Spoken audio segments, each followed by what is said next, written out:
So whatever you can do, thank you. Thank you. Thank you. Thank you. Thanks, guys.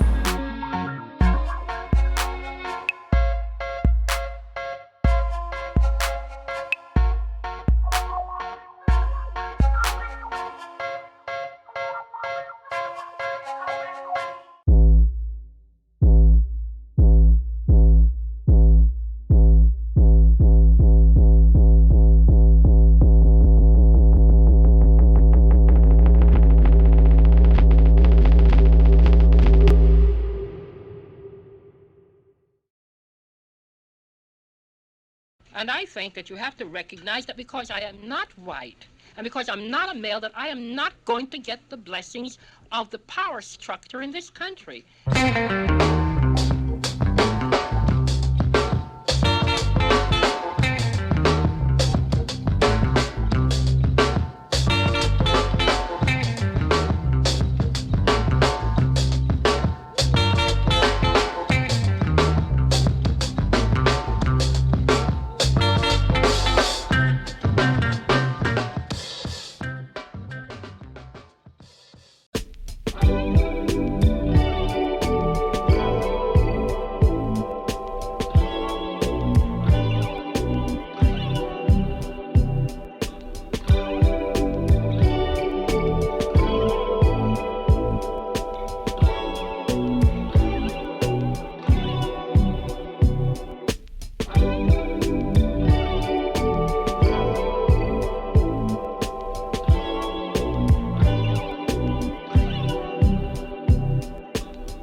So whatever you can do, thank you.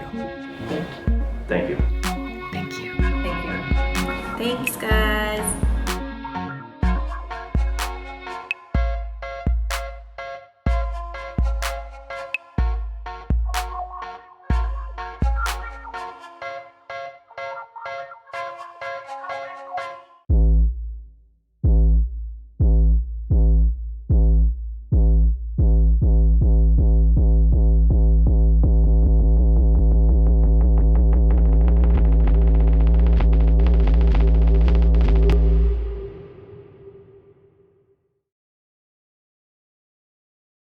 And I think that you have to recognize that because I am not white, and because I'm not a male, that I am not going to get the blessings of the power structure in this country.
So whatever you can do, thank you.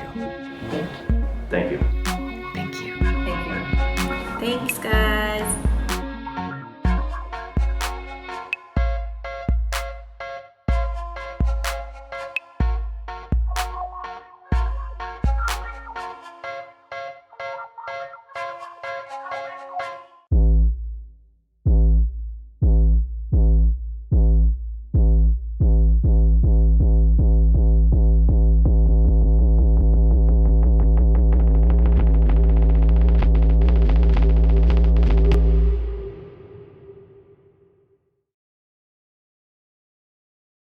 And I think that you have to recognize that because I am not white, and because I'm not a male, that I am not going to get the blessings of the power structure in this country.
So whatever you can do, thank you. Thank you. Thank you. Thank you. Thanks, guys.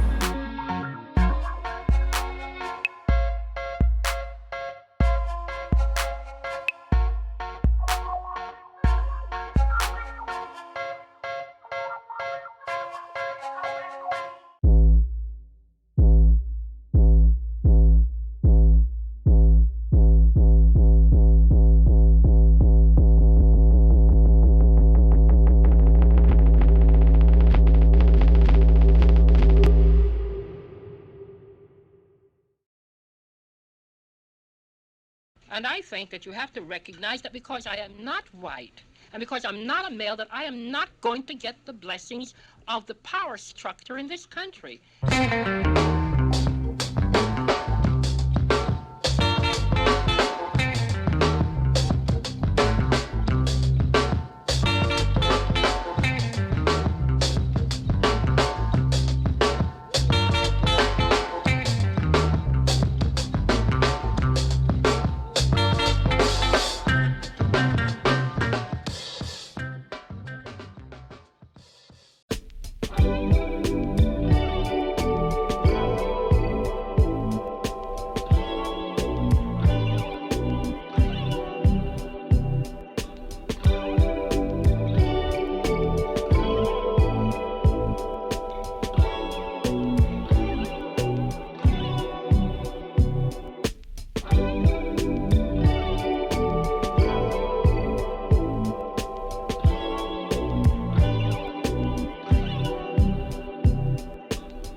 So whatever you can do, thank you. Thank you. Thank you. Thank you. Thanks, guys.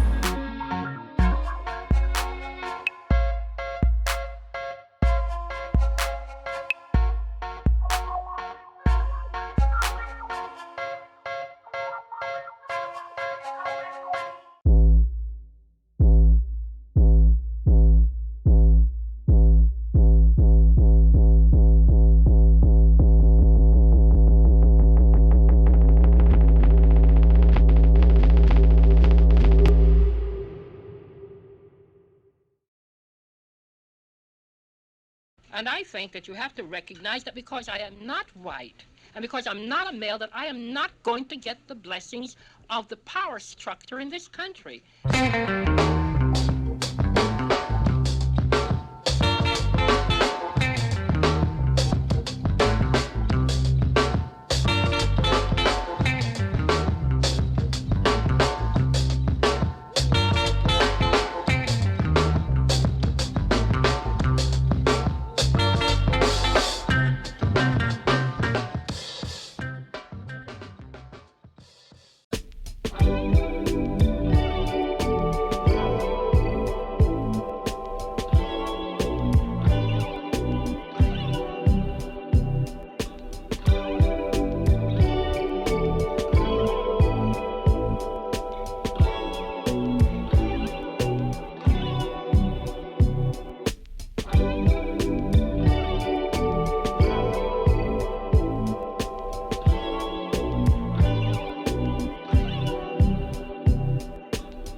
So whatever you can do, thank you.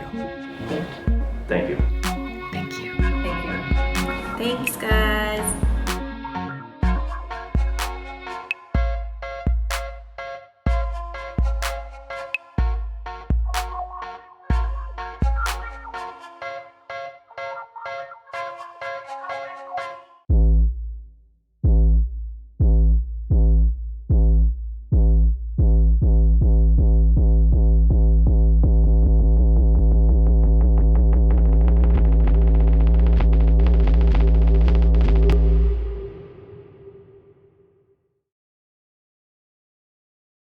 And I think that you have to recognize that because I am not white and because I'm not a male, that I am not going to get the blessings of the power structure in this country.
Welcome to By the Hour, brought to you by Civilization with live streaming by Real Magic Studio. And thank you to Pink Lotion for our wonderful song that you heard just now. I'm your host, Lauren Gallo. And I'm your host, Gabriel Stromberg. Tonight we're coming to you live from Seattle's legendary In-State building. So happy to be here and so happy to have you all with us tonight for episode 2 of By the Hour. Gabriel, we're back. It's been a month. And we have such an amazing lineup tonight. We're going to be featuring the Seattle Art Museum, the Henry Art Gallery, the Asian Art Museum, galleries like Studio E and Factory. It's pretty fantastic. I feel really privileged to be doing this. I do too. And we also have some wonderful artist features. So we're going to show you some independent artists. We're going to take you into their studios and show you what they're working on. You're going to see some new works that are going to premiere for the first time on By the Hour tonight. So we hope that you'll stay with us, and we hope that you'll join in the conversation that we're having. So I've been thinking about this show as a conversation between Gabriel and me, and between the wonderful folks at Civilization who helped put this all together, between the curators and artists who are featuring on the show. But it's also a conversation with you, so we hope that you will engage with us, use the hashtag ArtByTheHour on Twitter and Instagram, and also just maybe call up your friends, text your friends, say, hey, are you watching By the Hour? What'd you think of that art that I just saw? And let's have a conversation about art. And also, just keep in mind that this conversation is live, completely unscripted, no hair and makeup.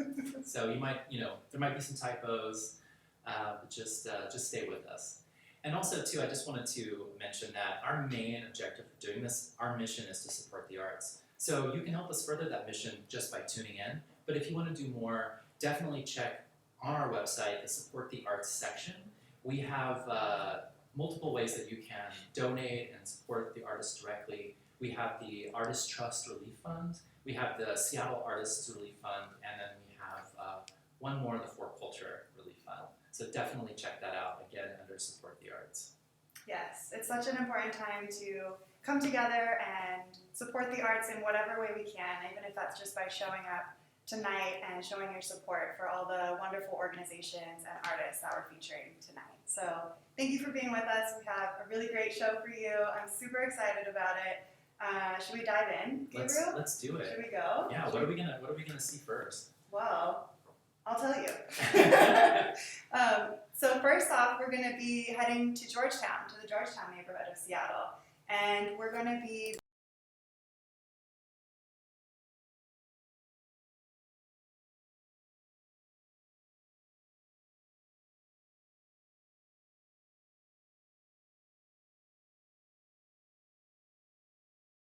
We're here with Kimberly Trowbridge, who is an artist. She's a painter, and she's the current artist in residence at Oxbow, which is a space in Georgetown. She's also currently the creative fellow at Bladell Reserve, which is on Bainbridge Island. And we're so happy to have you with us today, Kimberly. Thanks for joining us. Thank you so much for having me. What an honor. I love this new format that you've come up with. Well, I'm so excited to hear about what you're working on. And I would love to just see your studio and have you tell us a little bit about the project that you're working on right now. Okay, great. Well, you can first just see kind of the space that I'm in right now is my studio here actually in a neighborhood called Top Hat, which is in South Seattle. It's actually just up the hill from Georgetown where Oxbow is. And because my residency there is currently postponed until I can start accessing the space according to safety regulations, I've decided to go ahead and plow forward and execute this major 5-panel piece here at my Top Hat studio, and then continue working on some of the work at Oxbow when I can access that. But so I want to kind of dip into the concept for this piece that has sort of shifted since I'm here now at Top Hat instead of at Oxbow. And I'm going to go ahead and show you, firstly, this is an image of Oxbow, empty, where I'm supposed to be, kind of similar to the theater I've set up here in my own studio, where I'm going to be working on these large pieces that the title for my residency is How to Grow a Garden. And it's how to grow a garden in an empty room. And because of this shelter in place that we're experiencing right now, I've really decided to have my backyard paradise be the subject matter very specifically for this large painting, where I've set up this plein air studio in my backyard that I've been working from for years. And really thinking, I respond to color relationships in the landscape. I think of all the characters in my yard as almost like Renaissance characters in a larger kind of frieze or painting. And for this large piece, I really decided to focus on this domestic scene and kind of emulate that in these large panels. And I'm showing this tonal kind of black and white version of my backyard because my concept for how I'm going to kind of simultaneously use the Oxbow space is to do works on paper there that are tonal or black and white value drawings of the large colorful paintings that I'll be working on in the studio here at home. And that's exciting to me conceptually, and also it's an adaptable form for the time that we're in, that I can actually go to Oxbow for shorter amounts of time and kind of map out or stitch together the kind of memory of the sort of paradise that I'm in right now here at Top Hat. And this image that I'm showing here is of me starting to sketch and draw and kind of diagram my chard plant, which then became this plein air painting. And what I'm thinking of how I'm going to start stitching together these large panels, so it's going to be 8 feet tall by 20 feet wide, is kind of based on a recent sort of breakthrough in my studio that happened with this painting that you can see here in progress, where I started to break the canvas down into smaller units or pixels. And you can see here from my reference photo where I actually made a little window to peer at just parts of that. And so almost thinking of like the chard plant that I did would just be a tiny portion of the large panel that I would then continue to build on and add different characters for my backyard.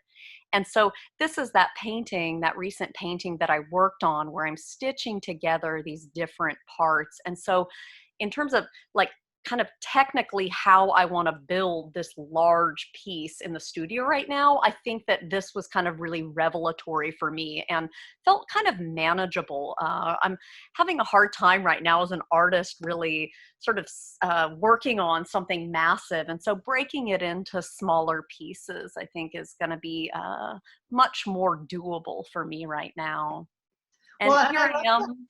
Yeah, I Uh, love that as a metaphor for kind of the way that we're all dealing, or at least I can speak for myself, the way I'm dealing with this time is it's harder to think of things in the big picture and much more manageable to focus on little things that I can accomplish every day. yeah. And I think that's interesting to see how that's translating into your artistic practice. For sure. It's almost like quilting or stitching together different experiences or moments because we don't know what the big picture looks like right now. And so having these kind of small moments or these small encounters with the different plants in my yard and kind of stitching that together as my own vision of paradise, but also, yeah, really reflecting kind of the time that we're in right now, where it is really quite disparate in terms of how we're experiencing reality. Yeah. And so this is my big theater that I've set up to kind of emulate the beautiful Oxbow space. One of the main reasons I wanted to be at Oxbow was for those tall ceilings to be able to really have my piece breathe, but I'm gonna make it work here in my little garage studio at home. And I just recently constructed the scaffolding so that it'll be easier for me to reach the high up places and not get too sore. Here's the small charred piece that I showed the image from earlier, where I think of this as kind of the first sort of pixelated kind of square for the quilt that I'll be piecing together for this larger, again, 5-panel piece here. Wow. Well, I can't wait to see how this all comes together for you, Kimberly. What are your plans for this piece when it's all completed? Well, so for the process of it, basically it's going to be the month of May. I'm committing to really pushing this forward and to sharing it with my audience on social media, my blog, my podcast. And then the whole kind of reason for this big piece is to end up at my first museum show, which is at the Bainbridge Island Museum of Art, which is scheduled to open in October. Fingers crossed. And this is the most major, largest piece for that. And so that is the destination for this large piece. But either way, I'm so excited about the journey of making it. Well, and I really appreciate you taking the time to share that with us, and it's great to get a window into your process as it's everything's taking shape. So thank you so much for joining us, Kimberly, and we wish you all the best as you complete this body of work. Thank you so much. I really appreciate your attention and your time. Yay. All right. Bye, Kimberly. Bye. Love that we got to see inside Kimberly's studio and how she's adapting her residency during this time. So innovative and thoughtful, and I can't wait to see what she does next. So Gabriel, what do we have next? Next up, we're going to show a talk that we had with Emily Zimmerman, the director and curator of Jacob Lawrence Gallery on the UW campus. She gave us a tour of their current exhibition, As Not For, Dethroning Our Absolutes, which was curated by the designer, educator, and So we're here with Emily Zimmerman, the director and curator of the Jacob Lawrence Gallery at the University of Washington, and she also teaches contemporary practices and curating contemporary art at UW. So thank you so much for joining us, Emily. Yeah, so excited to see you. Thank you so much for having me, and thank you so much for doing this for the community. It's our pleasure, really, and it's nice to be able to connect with you. So tell us what's going on over at the Jake, or what was going on at the Jake. Our last exhibition at the Jacob Lawrence Gallery was As Not For, Dethroning Our Absolutes, an exhibition that we partnered with Civilization to bring to Seattle. The exhibition is curated by Jerome Harris and had traveled to 8 different cities before arriving here. And through the Jacob Lawrence Gallery, we were able to present 2 segments of that exhibition. One called Musicality, that included the work of Pen and Pixel, C. Adams, Sun Ra, and Lainey or Sylvia Abernathy, as well as Parties and Protests that included the work of Buddy Esquire and Emery Douglas. Nice, and it was exciting because we got to see the civilization side at Non-Breaking Space in the last episode of By the Hour. So glad we get to check out the second half of it this time with you. Yeah, and it's pretty amazing that both shows are happening at the same time as well. Yes, yeah. Well, I think we have a little video that we can show of the show at the Jake. So if you want to just kind of tell us what we're seeing, Emily, I'll let it roll. So the first thing you see when you walk into the space is the entrance wall that I am sitting in front of now. We were really lucky to work with Razia Ahmed, who's a senior in design at the University of Washington, who did the exhibition design for As Not For at the Jacob Lawrence Gallery. So this first room is the Parties and Protest section that includes those posters by Buddy Esquire. These are all kind of party flyers, ephemera, have some incredible details in terms of how to get to places. And then on this further wall, we begin to see the Emory Douglas work that he did for the Black Panther newspaper. And those posters begin here and then move over to the transition space between Gallery A and Gallery B. So these are the two other Emory Douglas posters. And now we're in the musicality section of the exhibition. On the coffee table is C. Adams' hip hop book called 43 Plus. That is massive. This is, oh my gosh, bigger than you. yeah. And then there is a video that Jerome Harris had created as an overview of the show. And then Razia had these protest signs that asked questions about design history, who's included in those histories. Those are some Sun Ra posters. And this is Pen and Pixel, some hip hop album covers. Nice.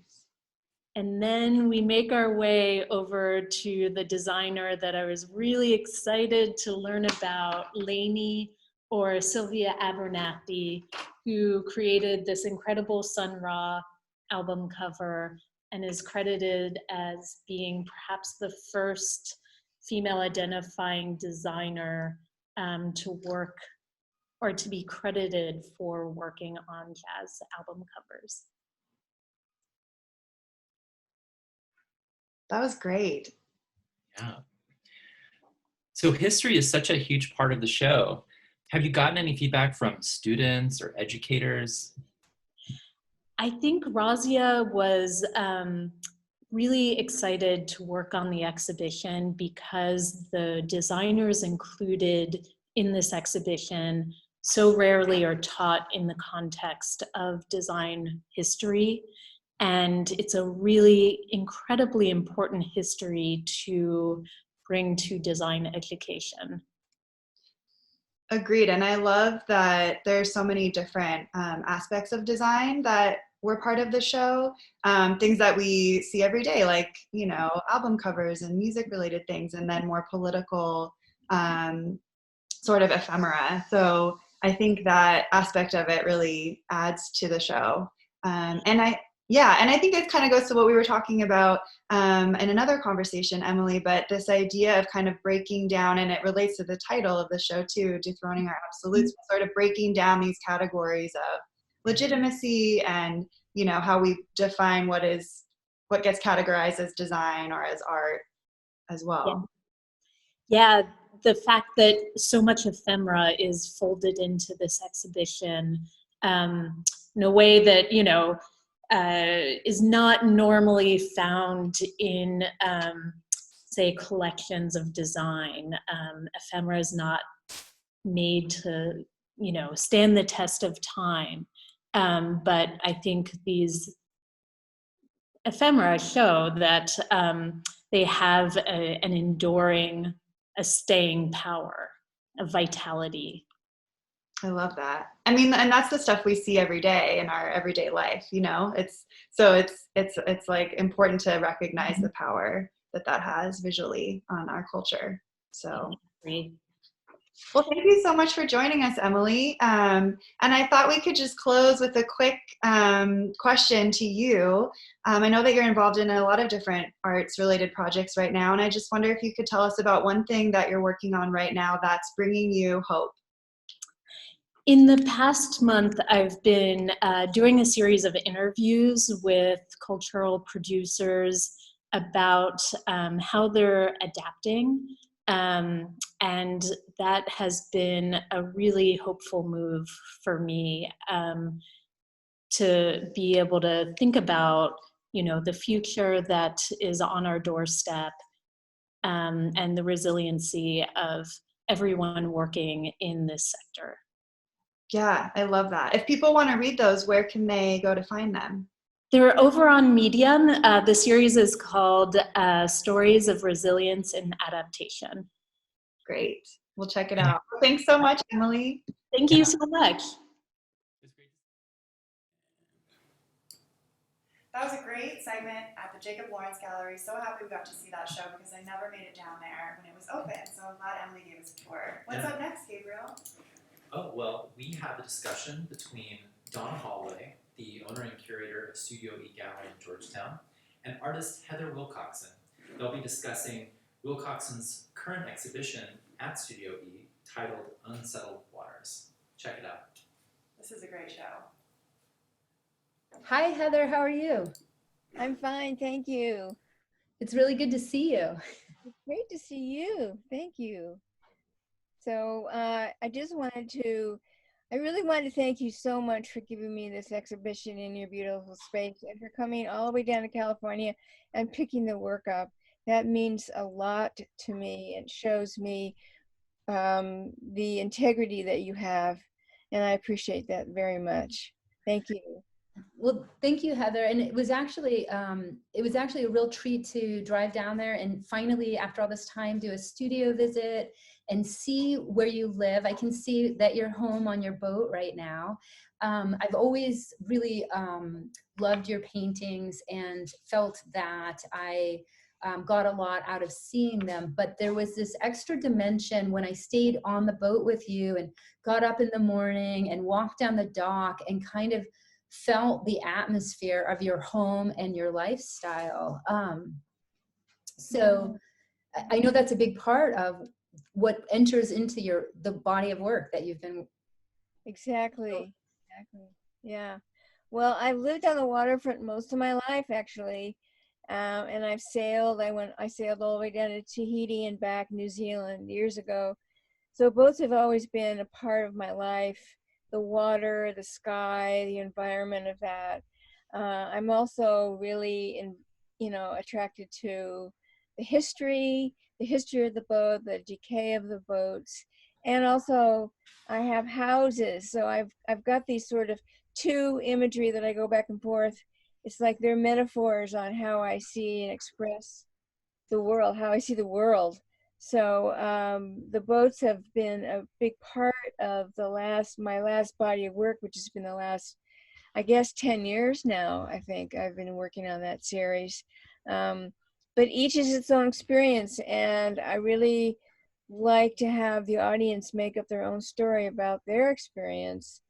So I'm not going to really go into too much detail on each one about why I did that painting, but just kind of give you some hints about each painting. How does that sound? That sounds perfect. Yeah, I always enjoy hearing a little bit more once I've had the opportunity to see the work myself and form my own impressions and have my own responses. And I know that emotion plays a big part in your work. This piece in particular is very strong. This one's titled Spill, and it's 48 by 60 inches, and it's been a big gotten a lot of attention from the few visitors that we've been able to have. But can you talk a tiny bit about this piece? Yeah, I love this painting. It sort of was a magic painting. It just, sometimes paintings just happen.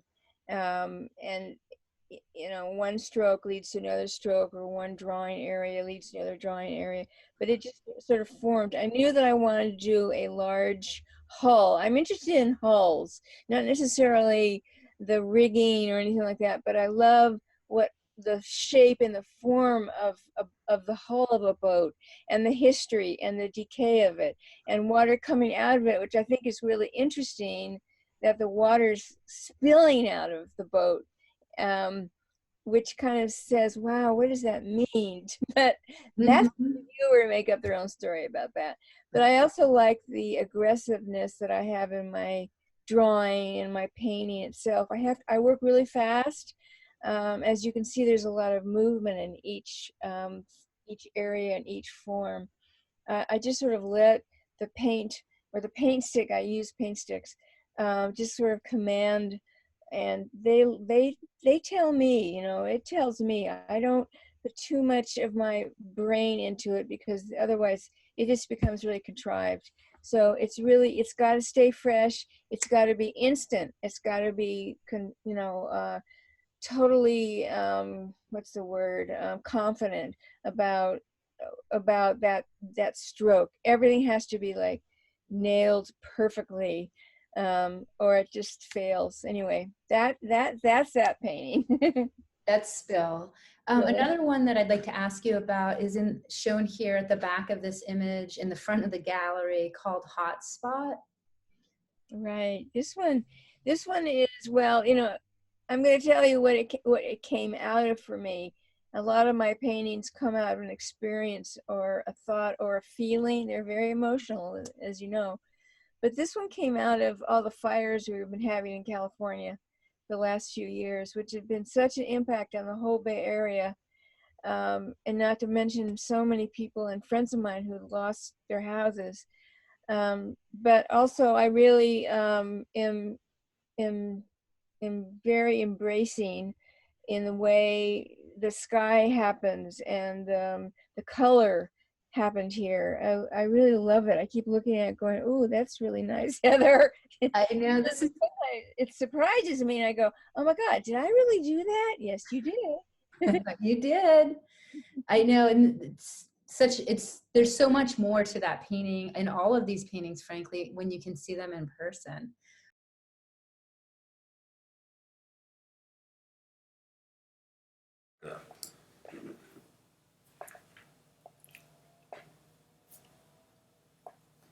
Really excited that we got to feature Donna in Studio E Gallery. So Lauren, I'm really excited about this next segment. You should be, because we're featuring an artist, a new artist, who is going to show us some new work that's never been seen before. His name is Jay Stern. He's a painter. We're here with Jay Stern, who is a local painter in Seattle. He works primarily in oil paints, but he also works in sculpture using found objects for his installations. And we're so excited to have you with us today, Jay. Thank you for joining us. Thank you so much for having me. And I know that you recently got your own studio and that you're there right now. And so I'd love if you could tell us what you've been working on during the quarantine. Yeah, for sure.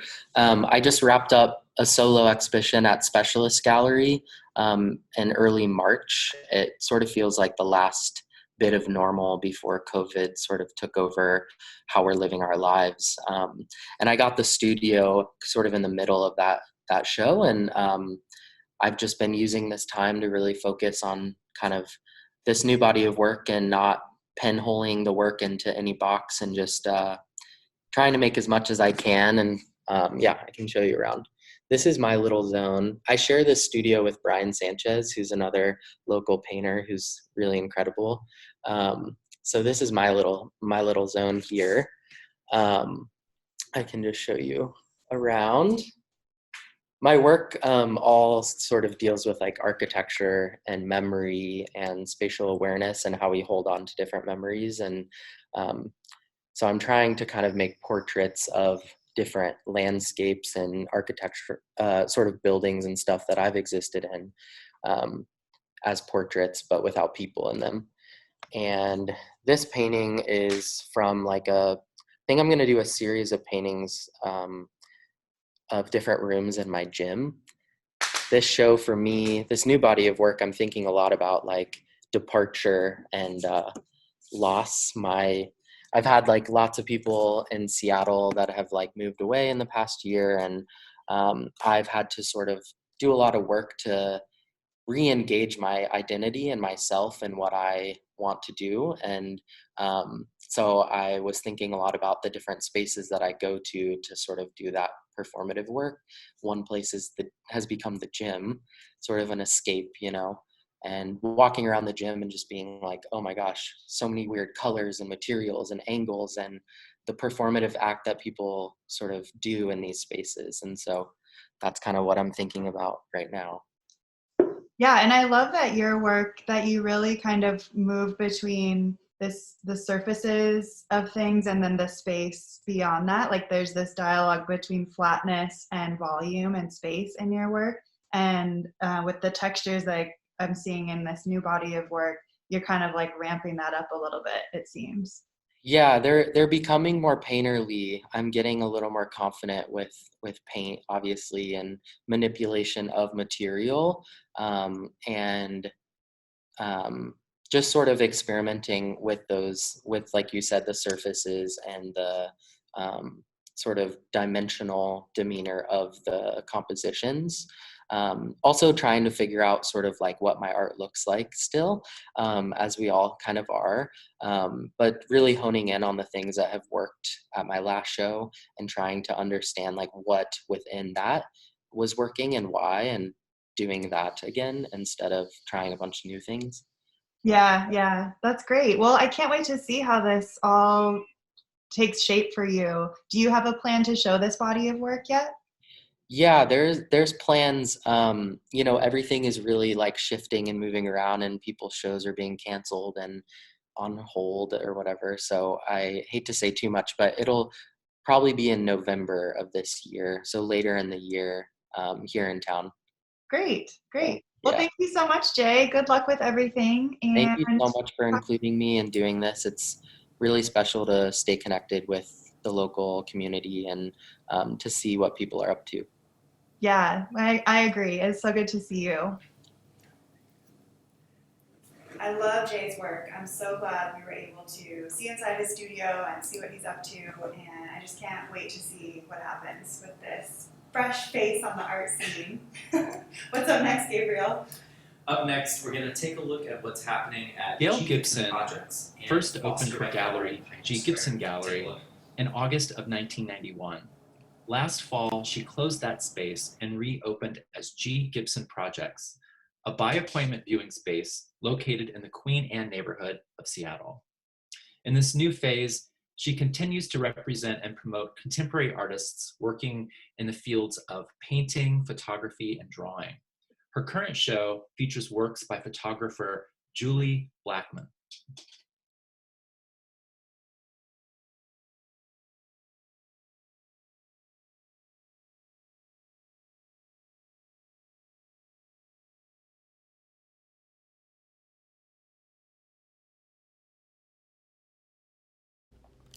Foster White Gallery is one of Seattle's oldest galleries. It was founded in 1968. They're located in the heart of Pioneer Square down on 3rd Avenue. And right now, Foster White is showing painter Sarah McRae Morton. The title of her show is The Barnacle and the Belfry. And Sarah is actually one of my favorite painters. I would love to own one of these pieces one day. I just love her ability to combine storytelling with this beautiful, active, vibrant brushwork.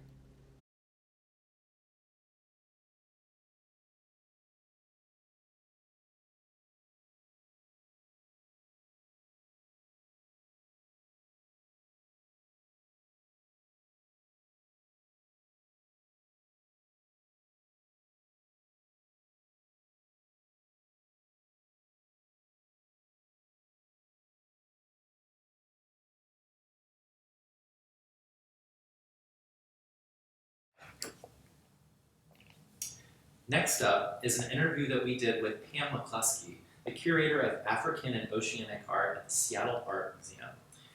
Here she's talking about a recent exhibition. We're here with John Pam Contra, McCluskey, who Future is the curator of African and Oceanic Art at the Seattle Art Museum. And we're so happy to have you with us. Thank you for joining us today, Pam. Thank you. Thank you. Yeah. And I know that there's a lot going on at SAM right now. And so we'd love to just hear what you're up to and what's going on over at the Seattle Art Museum. Well, we unfortunately had an exhibition that I'm going to talk about. I just can't wait to share it with you. It is, oops, did I do it wrong? Share, here we go. John Comfra Future History. It opened on March 6th, and on Friday the 13th, it went dark. And it is an exhibition that we've been working on for a couple of years. It is one that takes you into, oh shoot, it's not, the work of John Comfra, who is someone who's born in Ghana, raised in England, fell in love with film at the age of 14 and became fixated with it and became a great experimenter. We have 3 essays from him. Tropic Coast is from 2016. Takes you into a very unexpected time period in history when the English are seemingly overwhelmed with opulence, and then watch as Africans first arrive on their land, and they speak to them with silent observation. And it is a haunting film, speaking of the time just before Queen Elizabeth decides the mutiny of human history, let's go for the slave trade. And humans are made into a profit-making endeavor. And so you're put in the shoes of that time period in a very unique way. The second essay is a giant 3-screen immersive production. It immediately starts an adrenaline rush of being at sea, sometimes seeing the glory of the sea and then the human affectations that are some hurtful and perplexing, some surreal combinations, and then people that you start to recognize. And this is actually Oluda Equiano, a famous African who wrote the first autobiography of a slave, which is accounted for in Grace if you haven't seen that film. Comfort always talks about how our planet is 71% water and we're a blue planet from sea, and the whales have been here for millennia, so he always wants another species to be seen. The Last Angel of History is the third essay, and it is the story of a data thief who is looking for the keys to the future. And he comes across interviews with, oh, my screen is bouncing a little bit, comes across the visionaries like George Clinton, Sun Ra, astronauts, actresses. DJ Spooky, the rhythm scientist, came for our opening, and then accounts for an interview with Octavia Butler, who wrote in 1993 this very timely excerpt from her Parable of the Sower. So these 3 essays are quite a combination. They're all sitting silent in the museum right now, and we wish they could come out and be visible to all of you. And I'll stop share now. Okay. Is that good? Yeah? Yeah. When you showed some of the images of those videos, the screens look really large. How large are they? They're giant. The Vertigo C are, I think, 11 feet. Last Angel is over 12, and Rocco's is 14. And each of those 11 in Vertigo C are lined up. So it's like a full gallery. And the highest quality resolution, sound as well as visuals. It's really, your whole body feels it. So it sounds like a really immersive experience. It is. It's quite something. Yeah. Wow. Well, I can't wait to get down there and see that show. I was so sad to miss it before everything shut down. But really, really amazing work. And I'd love to hear, Pam, a little bit about what's going on at SAM with, I know you guys are offering a lot of virtual offerings right now with your Stay Home with SAM program. Can you speak to that just a little bit? Yeah, lots of stuff on social media, on Instagram. Well, it's kind of April, we say, and most of March are the first time museums all around the world were not open. And what do? We're all still kind of throwing content around, trying to figure out what would be best to go into a digital format. The curators have been recording talks with Loom and Zoom, and then we've also been gearing up to start having some live conversations, and a series of those will be beginning. But along the way, our digital media team is just going strong. And there is across the country or all across the world, museums trying out new things, experimenting a bit, wondering how many ways can we have the virtual world complement what we hope will soon open up and be live in real time. Yeah. Well, I personally have appreciated all of the content that you've been putting on Instagram, like the Favorite Things series. Mm-hmm.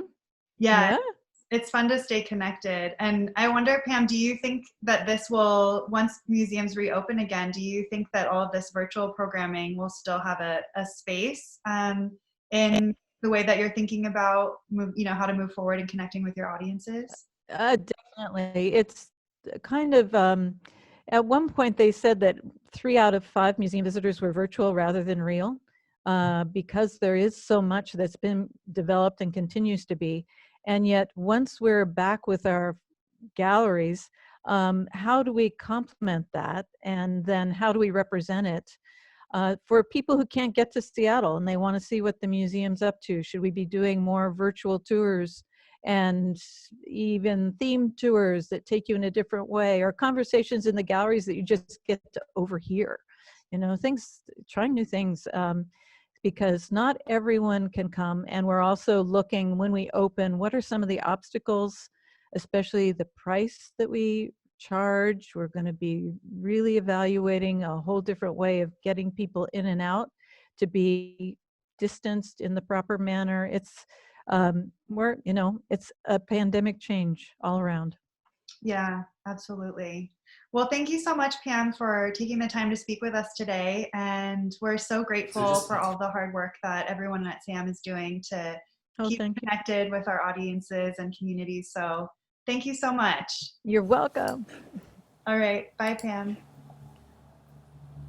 Such an amazing experience having Pam walk us through that exhibition. I agree. Lauren, what's coming up next? Well, Gabriel, up next we have Wanawari. Wanawari is a newer art space in Seattle there in the Central District. They opened last year in April of 2019, and we have a little video from them now telling us about their show. Welcome to Wanawari. Wanawari means our home in the Kalabari language of southern Nigeria. Wanawari is situated in a 5th generation Black-owned home in Seattle's Central District. We, us 4 collaborators, me, Elizabeth Johnson, Anya Wakoma, Rachel Kessler, and Jill Friedberg, are interested in what it means to take back land and give it back to people. So in this neighborhood that was historically redlined and was at one point 80% Black, people have been displaced throughout the region. And so we are renting this home as a way of keeping a Black homeowner in their home and then giving it back to Black people as a space for Black arts and culture. So the curatorial process at Wanawari is that we pair 4 artists together during one exhibition. And this was a really great opportunity to see how all these different artists look at Black hair and the Black body. Now, Black hair has always been political since Black folks were brought here through the Middle Passage. It was a way of, like, slaves were forced to cover our hair during slavery. It was one of the ways that some people tried to pass, was like cutting their hair off, because hair is so identifiable as like a Black African-American trait. And then you look at other ways that hair shows up through Madam C.J. Walker, the first Black millionaire, and her like straightening people's hair.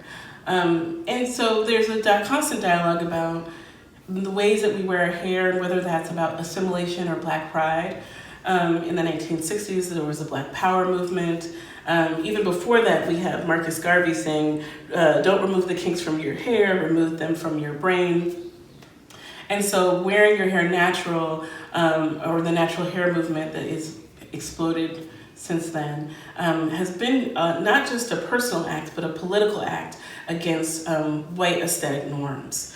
So I think that this work in particular is special for me because I myself reclaimed my own black hair when I was 18 years old, and kind of went through my own evolution of looking through the history and figuring out what it meant to kind of claim my own black beauty. So these artists are using hair in many different ways, in the black body as well, in this kind of reclaiming aspect. And you might ask, is this even like politically important in the moment? And yes, it is. You look at the news and there's DeAndre Arnold, who is the high school senior who is being told right now that he won't be able to graduate unless he cuts off his dreadlocks. You look at the Supreme Court right now arguing whether or not it is okay for black women to wear their natural hair into the workplace, and whether or not discrimination of our hair is okay. And then you look at things where the continuous reclaiming of like a Solange Knowles with her Don't Touch My Hair song that became like another Black Pride anthem a few years ago. So this work, I think, is all of the moment. We are still, our society is still always trying to have a conversation about black women, black bodies, black hair. So we will first start looking at Lisa Jarrett's work. One of the things I love about Lisa's work is that hair is a tool for like reclaiming and storytelling. So a lot of the work that you'll see is from her migration series, and she really takes this idea of like, even though we might not know as like American-born black folks where we're from on the continent of Africa, that we can kind of like create and create our own imaginary of home. So these hair pieces, she calls them drawings, and drawings are, I think, is a way of her kind of talking to the intimate nature of them, the delicateness of them, the intentionality of every single stroke. This comes up in her work a lot, of like these kind of forming and shifting of shapes that can be our own kind of reclaiming of home and space, and talking about that void. So Livette Ballard, from this mixed media piece, Press, kind of goes through a history of black grooming. And then we have this piece that I love the title, Eye Level to the Na, which is a celebration of all the different types of kinks and coils that we have. It's like we have this beautiful sister watching over us like an angel. We have 4 little girls. That is obviously a reference to the 4 little girls that lost their lives in the church bombing. And there's 4 Afro picks that go into the artwork that represent those bodies. And this is evolution of the nappy, this beautiful ball of hair in all different types of textures. And we decided curatorially that we wanted to kind of let it drape onto the ground. So when you're in the space, you kind of are immersed in hair from the floor to the ceiling, all around you. And then the last piece in Livette Ballard's room is Pre-Hair Story, which you can imagine almost like invokes this memory back to the prehistoric days of what black hair would kind of look like if it was encapsulated into an object. So in this room we have Jamal Hassef Talbert's work, and I was really interested in his work as a cis black male looking at the objects of hair and kind of what that perspective is. He himself says that he's interested in the relationship between humans and tools, and he kind of looks at tools as artifacts. So as you can see, we got hair, this is a hot comb, more hot combs, straightening iron, and these are all objects that if you grew up in a black hair salon like he did that his mother owned, or just got your hair done like me and many other black women, we know these from across the room. They're iconic. So I like that he is breaking them out as symbols and icons, and almost giving them that type of reverence.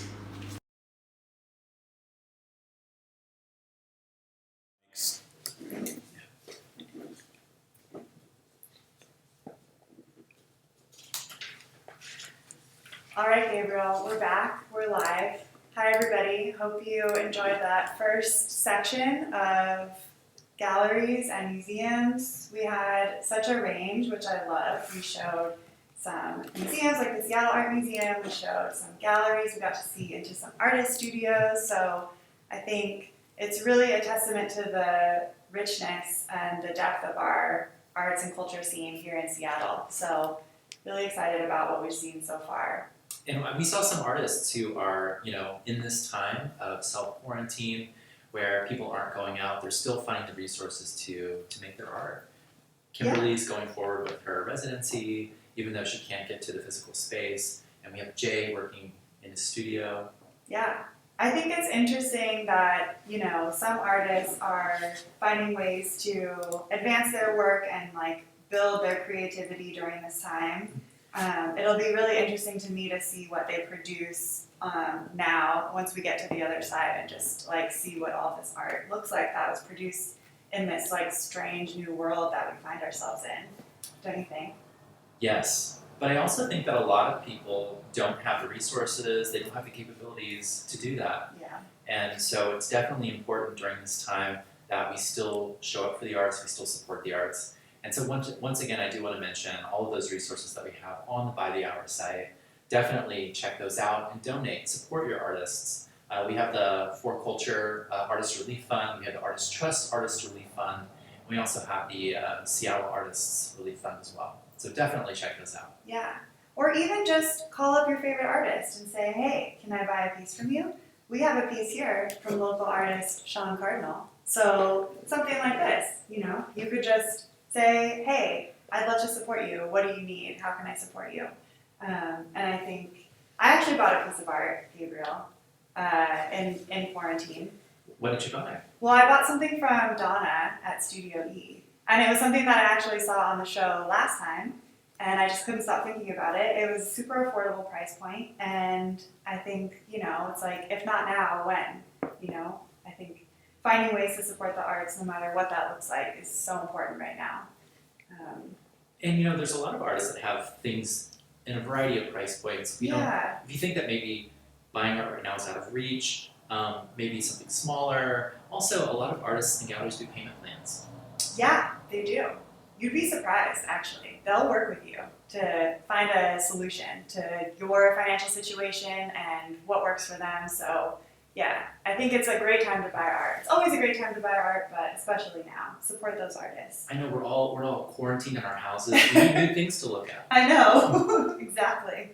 And another resource I wanted to call out that Pioneer Square is working on is for the Pioneer Square Alliance. They've been a great supporter of our show, so thank you to the Pioneer Square Alliance. But they've set up an online marketplace where they're showing Pioneer Square restaurants, shops, galleries, and it's a one-stop shop where you can go and see everything that's happening in Pioneer Square if you want to support some local makers. And that website is support.pioneersquare.org, so check it out. And Gabriel, yeah, I think we have some more. I think we have some more art to show. Before we dive into that, do you want to talk a little bit about Stop and Chat? Yeah. What's happening in Stop and Chat, Gabriel?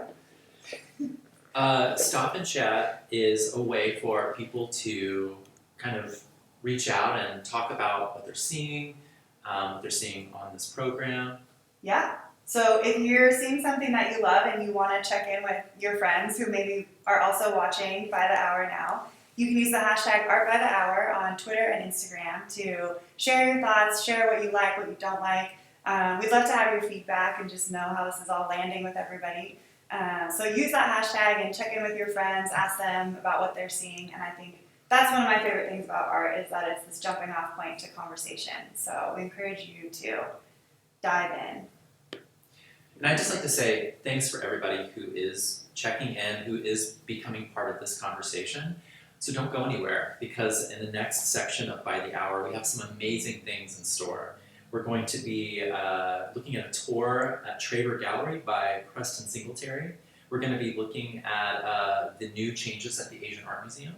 Yes, we get a little behind the scenes tour at the Asian Art Museum, which I'm very excited about because I didn't get to make it down there before the pandemic hit and everything closed. So really excited about that segment. Yeah, we have some great stuff coming up for you. So let's get into it, shall we, Gabriel? Yeah, let's jump right in. Let's get into it. So next up, we have kind of a surprise for you. We're taking things out of Seattle, but we're checking in with a former Seattleite. Her name's Julia Greenway. You might have remembered her from Seattle. She now lives in the UK. Check it out.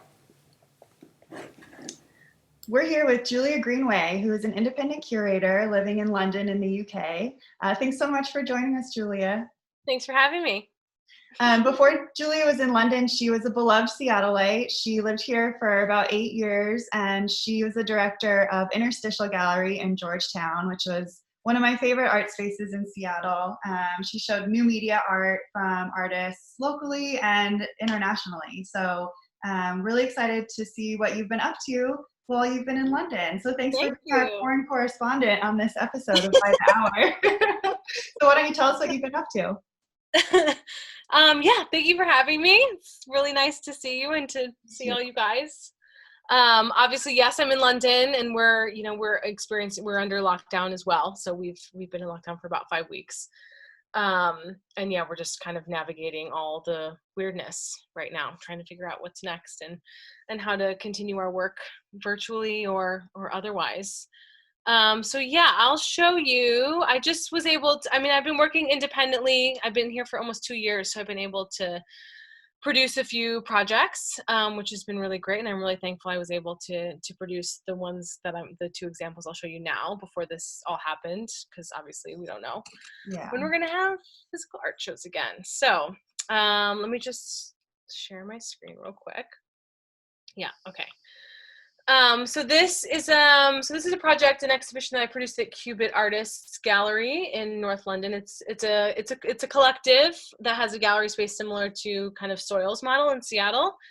And this exhibition is called UW Channel Radiance by Gary Giovina, who's a local London artist. She's from Bulgaria originally, but has lived most of her life in London. And we worked together to produce this really immersive installation that kind of centered around this 7-channel installation that sees the artist, that's the artist in the center, that sees the artist enacting this sort of oracle, like female oracle figure that is reading these futuristic and mythological headlines. They're really dystopic and playful and cynical. And that's sort of the focal of the exhibition, the central point of the exhibition. And then there's obviously this curtaining and carpets, and it takes this very commercialized feel to sort of kind of be a paradox between sort of her satirical take and this sort of commercialized exhibition. But she's a really great, smart maker, and it was such a privilege to work with her on this. And again, like a 7-channel media wall, like, Yeah. I'm here for that. I love the colors too. It's like Technicolor kind of palette. It's great. Yeah. And she has this very like feminist sort of mother, maternal sort of take on her work, but it's still really like playful and funny. So it's a nice, smart balance that she's working with. Wow. And then I'm going to show you another project just quickly here. So I worked with an artist, Joey Holder, who's a UK-based artist, and we worked together to produce this site-specific installation in a disused pool and spa. So this was an empty pool. It's a space that's been empty for like 3 years. It like closed suddenly, and I was able, kind of through my various routes of hustling, to have access to it. And I immediately thought of Joey because I've loved her work for a long time. So this was a piece that we kind of built specifically within the pool, and that's a film at the center of the installation there that she developed. That's about sort of the elusive and mythical patterns of migration that the European eels undertake. So it was really like experience-based, really tactile. Obviously, this space is like disused, and there was all these like natural elements that we brought in. And it was like a really kind of cohesive feeling and experience. So it was I feel really lucky that I was able to produce that project. It's beautiful. And I love that you're continuing to work in this kind of installation space where you're combining, like finding ways to combine new media, video art with like an experiential installation component. So I always love that about Interstitial. Thanks. So it's great to see you continuing that work and developing it. So can't wait to see what you do next. If people want to keep track of what you're up to, what should they do? I have a website. It's juliagreenway.com. All my projects are there. I'm also on the gram, obviously. You can find me there. But yeah. Great. Well, thank you so much for joining us, and stay safe, and we'll talk to you soon. Okay. All Hi, right. you guys. Be safe. Bye. Bye.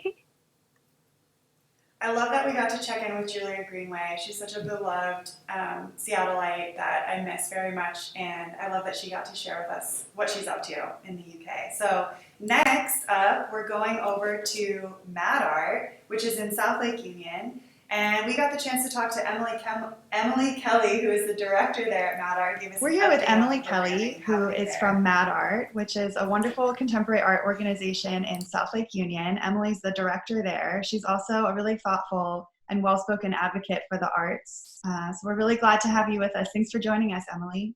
Of course. Thank you for the invitation. I'm so happy to be here. And thank you to you and Gabriel for creating a platform for our arts community. Yeah, it's great to stay connected and just to see how everybody is faring during these times. So we'd love to see what's going on at Mad Art. What's the latest? How are you guys dealing with this situation? Yeah, so I'm going to go ahead and slip into screen share. I'm really excited to announce that we will be extending our current show by artist Ian McMahon. It was supposed to come down about a month ago. However, due to our current situation, we've decided to extend it. I have a video here for you, which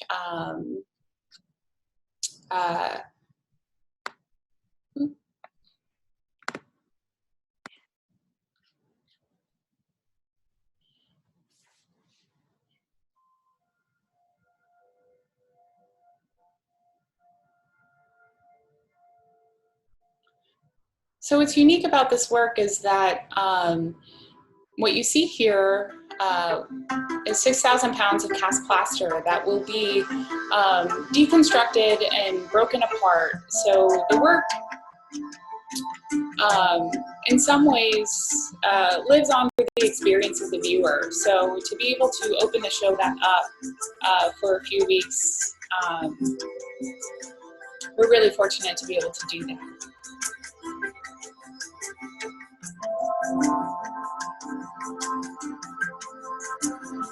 And this is the interior of the work that Ian has exposed for the first time. So prior to this show, these large inflatable casts have only we've only been able to experience them from the exterior.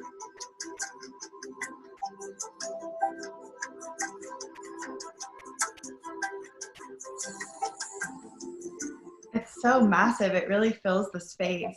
And I love that you always do encourage artists to do site-specific pieces because it just gives a greater insight into their process. And I'm glad it will be staying up for longer so I can see it. I didn't get a chance to see it when it was up.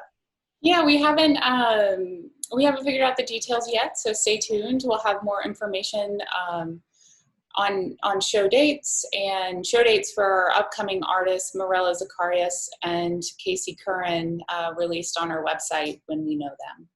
Great. And tell us about the Artist Relief Program. I'm excited to hear about this. Yeah, so the Artist Relief Program is something that Mad Art decided to do to continue forth with our mission of supporting artists and exposing the creative processes of artists. So in exchange for direct financial support, we've been asking artists for a sneak peek into their studio process and what they're doing now and how they're continuing their studio practice in light of COVID-19. So we'll be posting videos intermittently through the next several months that we've received from artists. We've had over 40 submissions And today I have a video to share with you from local artist Erin Franklin. She's a ceramicist, illustrator, comic artist. She's pretty incredible. And her video describes the ways in which she's continuing to stay connected to her community through this time. Great. I work in a lot of different mediums, comics, printmaking, cut paper, but clay has always been the best place to pour my feelings. It requires a cathartic physicality to wedge and pound and throw the clay. It also has a delicacy as it moves from a plastic state to a bone-dry fragility and eventually hardening to stone. It feels like a relationship that needs constant attention. You have to tend to the caprices of the clay and learn its intimate eccentricities. The idea of tending has made its way into my current project about isolation during quarantines. I'm making larger-than-life representations of my friends' faces. I sit with them and tell them stories and touch their faces, sending psychic love to their human counterparts. I give them armor to get through this, and in return, these simulacra share their strength. Eyes are portals to dioramas that will be inside. The interior installations will have lights, rope, cut paper, and plexiglass representing all they hold dear, what they miss, and what they yearn for. This is just the beginning of this project.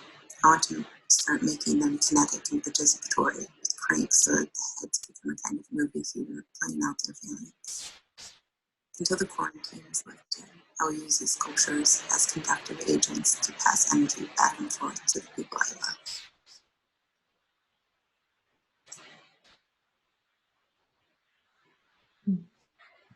So great. I love her work. Isn't it fantastic? So great. I can't wait to see the finished kinetic sculptures. Me too. I love that we got a little preview on her in her studio with them spinning around. I just wanted to see those. Well, thank you so much, Emily. It was great. Thank you for calling us. And best of luck with everything. Thank you. You as well. Bye. Really glad we got to see inside that exhibit at Mad Art. I didn't get a chance to get down there, but I'm glad it will stay open for a little bit longer and you can get down there and see it, hopefully. What's up next, Gabriel? Next up, we're going to the Wing Loop Museum in the International District, where Alexis Silva, the Visitor Services and Events Assistant Manager, will be giving us a tour of the exhibit, Where Beauty Lies. Ooh. Hi everyone, my name is Alexis L. Silva and I'm an artist and curator based here in Seattle, Washington, and I'm also the Visitor Services and Events Assistant Manager here at the Wing Loop Museum of the Asian Pacific American Experience. As most of you know, the Wing has decided to close its doors for the safety of our community, but through this closure we have found new and innovative ways to take you folks inside of our walls. Today we'll be exploring one of my favorite exhibits here at the museum, Where Beauty Lies, that explores the decolonization of Western beauty standards and inspires beauty and empowerment through media and different types of community work. So let's go on in. So welcome into Where Beauty Lies. This exhibit actually is built in 5 parts in 5 different rooms, this being the first initial room. Our exhibit developer and community advisory committee asked that folks contemplate these questions while we go through. What do you see when you look into the mirror? What cultural beliefs or messages shape how you see beauty? How have media images influenced how you experience beauty? How do you personally define what's beautiful? And what it would feel like to claim and express your own sense of beauty. So keep those in mind while we go through. This first initial room is to spark our curiosity on Asian Pacific American beauty. These portraits were shot by Ariza Ugolino, who took these APA folks into a room and asked them to bring in an artifact that makes them feel empowered and beautiful, and we can see these artifacts then showcased here in these boxes.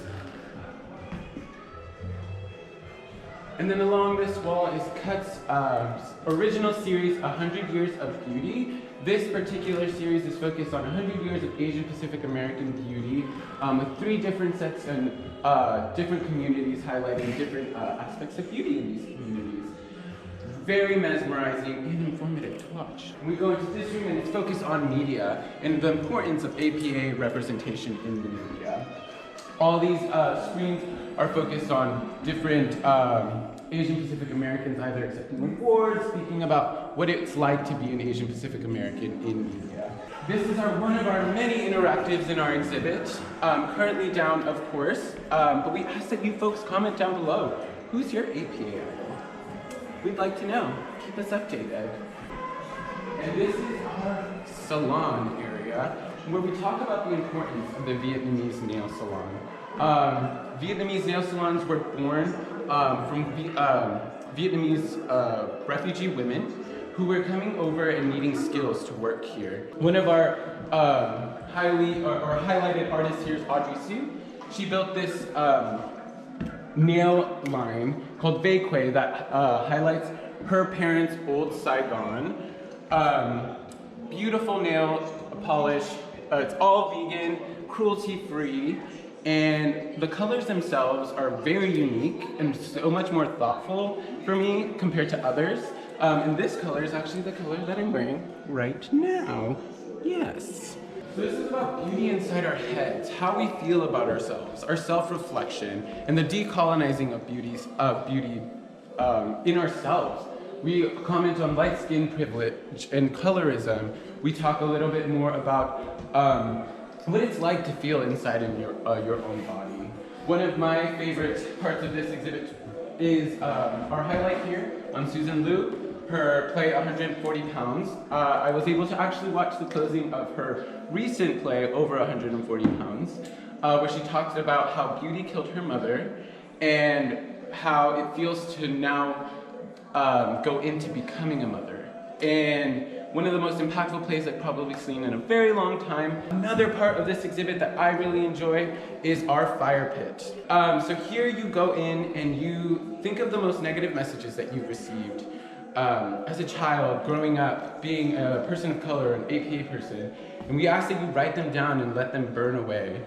And fun fact, our exhibit developer, Michaela Woodward, is actually going to take these at the end of the exhibit and she will be burning them. So look out for that. And we wrap up here in just taking in on beauty on our terms. And this is the fun thing. I actually have a piece in this exhibit. This is a piece that I did in collaboration with Manyi Chow, where we're talking about the beauty of brown skin and how we must accept our brown skin that our mother had given us. So we did a sort of performative piece, and then we photographed it, and then Mun went in and embroidered on it to kind of have this sort of impalement to the piece itself. We see some highlighted pieces of Alexa Manila, who's an amazing, beloved drag queen in our community. We're highlighting Flawless Kevin, amazing, funny influencer. If you haven't seen their stuff, definitely check it out. And then we wrap it up here with this beautiful installation by Bato, which is a local hair salon celebrating beauty and makes for a perfect selfie spot as well. As you folks know, the Chinatown International District is facing hardship and a lot of stigmatization. This community was the first impacted by the current situation and will have to deal with it the longest. So join us in fighting racism and xenophobia by supporting local businesses here in the neighborhood and by supporting the Wing Luke Museum's Resiliency Campaign. Our work here at the museum is all about housing stories, about honoring them and giving them legacy. So let us come together and do this work together, for together we are resilient. And with that, folks, stay home, stay clean, stay disinfected, and we'll see you soon. Alrighty, bye. So we were just at the Wing Luke Museum, which is one of my favorite cultural spaces in Seattle. I think they really embody that community connection that can be so important in an arts and culture space. And next up, we're going to an artist spotlight, Gabriel. We have a little feature on Emily Tanner McLean and her new installation. Check it out.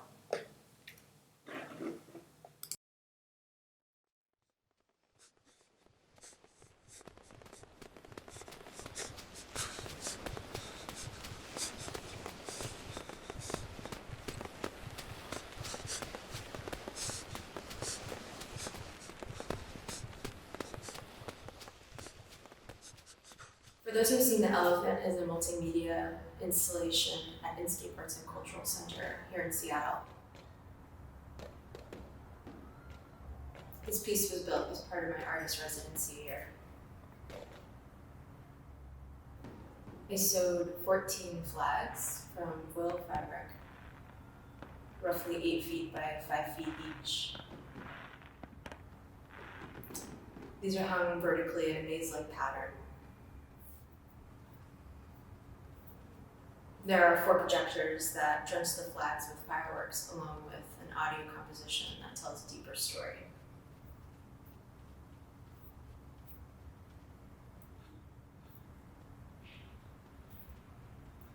When in this space, you first hear ocean waves, some ambient sounds of people enjoying themselves on the beach, footsteps in the sand, the progressive explosion of fireworks, then the sounds of someone running and digging in a panic state, along with increased heartbeat.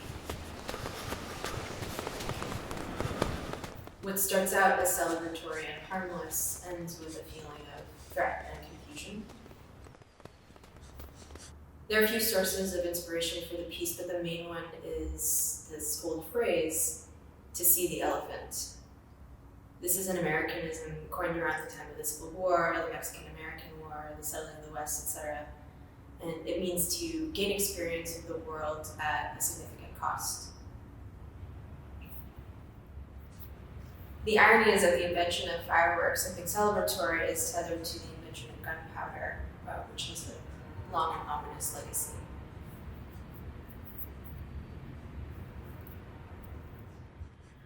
Like the fireworks, the flag has 2 sides. At times inspiring great pride and a sense of collective health and happiness, and at other times a sense of disappointment and shame when heinous acts are committed in the name of it. The Inscape building is a former U.S. Immigration and Assay office. It was built in 1932, and it was used for those purposes up until 2004, often called Seattle's Ellis Island. It was a site where dreams and nightmares were born. So these fireworks, the flags, the tension that the audio brings to the work, and the site itself of the work, each of these things sit at the intersection of joy and pain, gain and loss, success and failures.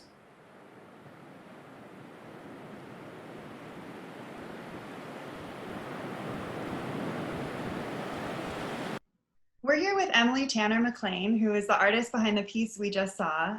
Thank you so much for being with us, Emily. Thanks for having me, and thank you to Gabriel and Built by Civilization for making this possible. Yeah, it's so nice to be able to connect with you and to see that piece, because I know you've been working on it for some time, and we're all disappointed that we can't go experience it in person. So I'm glad we got to see a video. Can you tell us about the making of that piece? I know you had started conceiving of it and thinking about how you're going to put it together before everything happened with the pandemic, and then executed it kind of before and during. So yeah, tell us what your process was like in putting that together. Yeah, I sewed 14 flags to make the maze that all the projections drench. And originally I had plans on making that a collaborative effort, doing some community events that would essentially be like sewing circles where people come in and help sew the flags. I'd also planned on having the pieces for the flags laser cut, which would have saved a lot of time, but would have also made the final product look more precise and manufactured. So because of the pandemic, I ended up sewing all those flags myself. And in the end, I was really grateful that that was what happened for 2 reasons. Because I'm not, my seamstress skills are not great. There's a lot of imperfections that the flags bear, but they kind of make the flags feel a little bit more human and vulnerable, which I think lends a really nice flavor to experiencing the piece. And then having sewing the flags be a solitary practice kind of almost monastic practice became was just really nice, like intimate meditative thing for me to engage in while, you know, all this stuff was going on in the world. I have said that these flags are my chants. And they kind of, that's what they were. They were chants, they were like prayers. Just the act of kind of repeating and thinking and hoping for a good outcome for the nation. Yeah, I think there's so much power in that kind of repetitive action. Great. Well, if people want to keep track of what you're up to and see what happens with this piece, what should they do? Follow me on Instagram at Tanner McLean. There, I'll be posting a full-length video of the piece so people can get a better sense of what it's like to be inside of the work. And I'll be posting updates on my account. Great. Awesome. Well, thank you so much, Emily. It was great to see you, and we'll talk to you later. Thank you. Bye. Really glad we got to see that piece by Emily Tanner McLean. Thank you so much for premiering that on By the Hour, and hope we get to see it in person soon. So next up, we're going to Shift Gallery and J. Reinhardt Gallery, 2 galleries in Pioneer Square.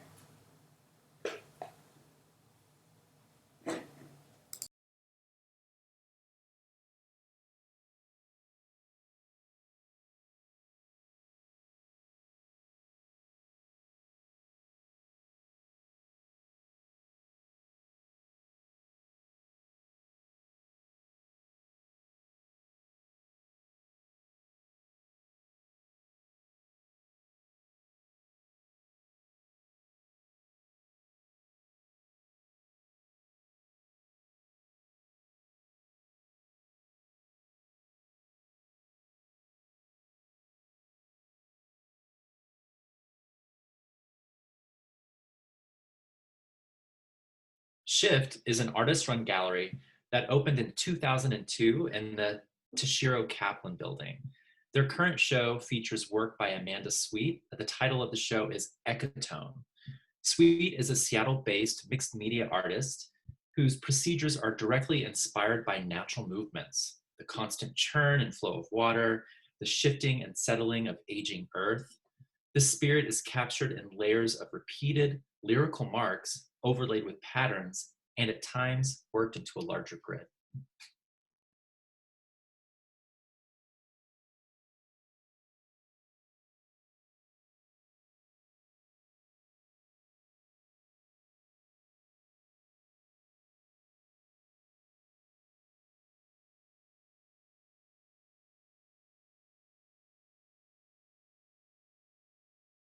J. Reinhardt Gallery is one of the newest galleries in Seattle. They're located down in Pioneer Square, founded by Judith Reinhardt, who is a veteran of the Seattle art scene.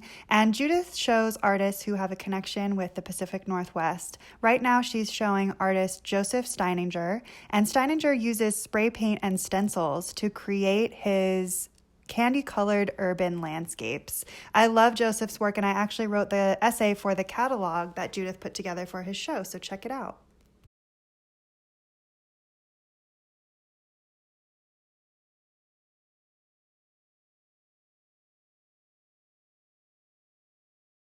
We're going to Traver Gallery, which is located downtown, and we get a sneak peek of Preston Singletary's show, Artifacts from a Future Dream. Check it out.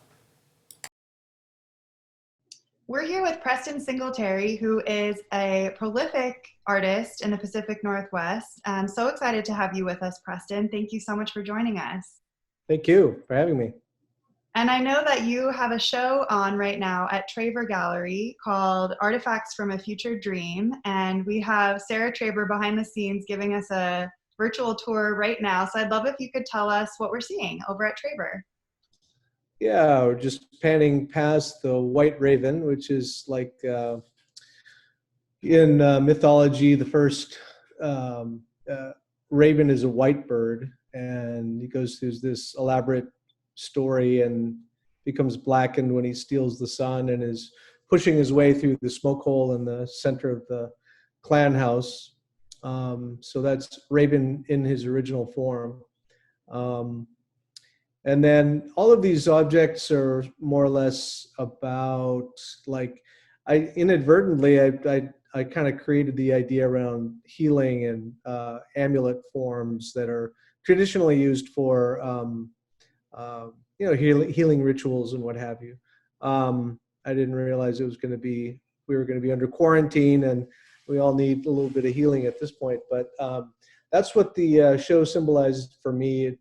Artifacts from a future dream. It's using, more of a contemporary material rather than, cedar or wood or stone or bone to make these objects. I'm using glass, and glass for me has sort of a sense of permanence and fragility all in the same breath. And I've been working with glass since 1982, so it's my main medium. And I fashion these pieces after different kinds of objects that I've inspired by. Sometimes they're utilitarian objects, like this dish. More or less, this is an eagle form on this dish here. And then some of them are more inspired, they're more abstract, and they're more about using modernism as an influence to inform the shapes and of my work. And this piece here is called Snot Boy, and it actually comes from a story from my mentor, Joe David, who is from the Nuu-chah-nulth tribe from the west coast of Vancouver Island. And it's about this cultural hero that, so there's a woman who was grieving the loss of her son, or his baby died in childbirth. And so she was crying, and, and all this, these tears and mucus were coming out. And so she blew her nose and she, cast this, wad of mucus onto the beach, on the a rocky beach, and it lands inside a mussel shell. And then she doesn't realize it, but when she turns around and comes back, this little thing starts to coagulate and starts to grow into a child. And so it eventually grew up, and she raised it as a human child. And so the real cultural name of that particular person is Entuk, from the Nuu-chah-nulth tribe.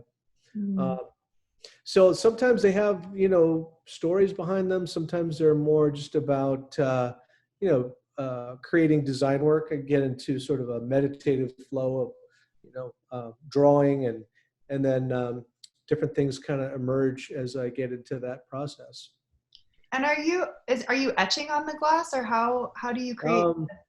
Carving and using a stencil material to draw onto the designs, and then cutting out and exposing areas that are going to be carved. So in the sandblasting process. So at one point, the stencil is in the shape of the design that you see, and then carving away the brown color in this case to expose the color underneath. So oftentimes I'll do, a contrast of transparent color and opaque color. So I'm carving the opaque color away to expose the transparent. Wow, they're really beautiful, and I love the colors that we're seeing in this show. Is this a newer palette for you, or were you already kind of working in these colors? Yeah, it was about a year ago I started to play with a whole new color palette. I was just trying to mix up my my color rut that I put myself in, as I say, because we have so many options available. And so it really takes it into another realm, because, in the past I'd stick with like red and black and earth tone colors to make it look, kind of like a traditional object, mimic the look of a traditional object. And so at one point I just said, why am I limiting myself to just these colors? So I just said, so I've been evolving the color style that I work with over the years. Well, it looks great, and I'm so grateful to you and to Sarah for sharing this work with us. And I just like to close with this question that I'm asking some people in these interviews, which is, what is one thing that you're working on right now or contributing to that's giving you hope? Well, for me, it is just about, getting into a creative space, I've found that I have a lot of uninterrupted time now. And so I have time to focus. And so with that, the quiet of the studio and, less meetings to rush off to and things to run around and go do, I find that I'm really focusing in on the work in my studio, the pieces that I had, already made, and so now I'm just doing the design work on them. And so, I think right now is a really important time for artists to be able to share their work with people, and hopefully that becomes something that's healing and something that is inspiring. Yeah, absolutely. Agreed. Well, thank you so much, Preston. And best of luck with everything, and we'll see you later. Thank you so much. All right. Bye. Really great that we got to see Preston Singletary's show. He's such a prolific Northwest artist, and what he's able to do in glass is just mind-blowing, really shocking. All right, what's up next, Gabriel? Really excited about this next feature. We got a behind-the-scenes sneak peek of the newly renovated Asian Art Museum by Foon Ping, the Foster Foundation curator of Chinese art. Take a look. We're here with Foon Ping, who is the Foster Foundation curator of Chinese art at the Seattle Asian Art Museum. Thank you so much for joining us, Ping. Hi there, Lauren. Hi, Gabriel. So I understand that along with the physical changes that have happened at the museum, there's also a shift in the curatorial approach. Could you just kind of walk us through all of the new things that are happening at the Asian Art Museum? Mm-hmm. Yeah, I'd love to walk through with you. And so I want to show you some images of our installation inside, but I put together a group of them to share with you. Great. And let me share my screen. Here it is. So this picture is, of course, the front of the museum, the Seattle Asian Art Museum. We were actually founded in 1933, and you can see the amazing Art Deco style building, and you'll see the glass. This image especially is wonderful, this warm, glowing image in the sunset with a new work of art hanging inside. It makes me really miss this space. I haven't been there for 2 months now, so I can't wait to get back there. We were renamed the Asian Art Museum in 1994 because before that we were the Seattle Art Museum before we had our downtown building. And we've been busy. So as some of you may be aware, we closed for a couple of years in order to embark on this huge renovation project. Here is what we built in these years that we closed. This is the back view of the new extension. And I'm going to show you a little detail of this area right here. And this is what that looks like on the inside.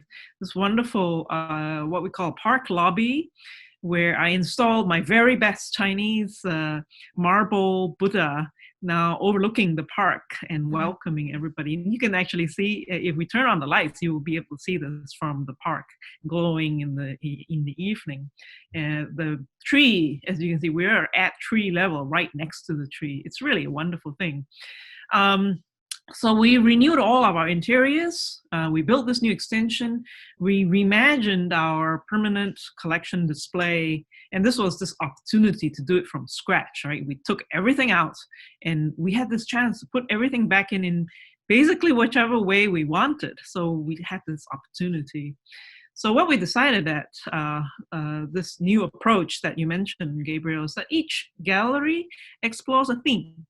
And then we combine in each gallery artwork from across the Asian continent, sometimes including everything from ancient to contemporary time. So we cover different time periods in addition to different countries. Now, what are these themes? Well, we chose them very carefully. It took many years, actually, of thinking and experimenting. And as you can see here, here's one of the galleries, which is now very dramatically lit, and it highlights some of these works as never before.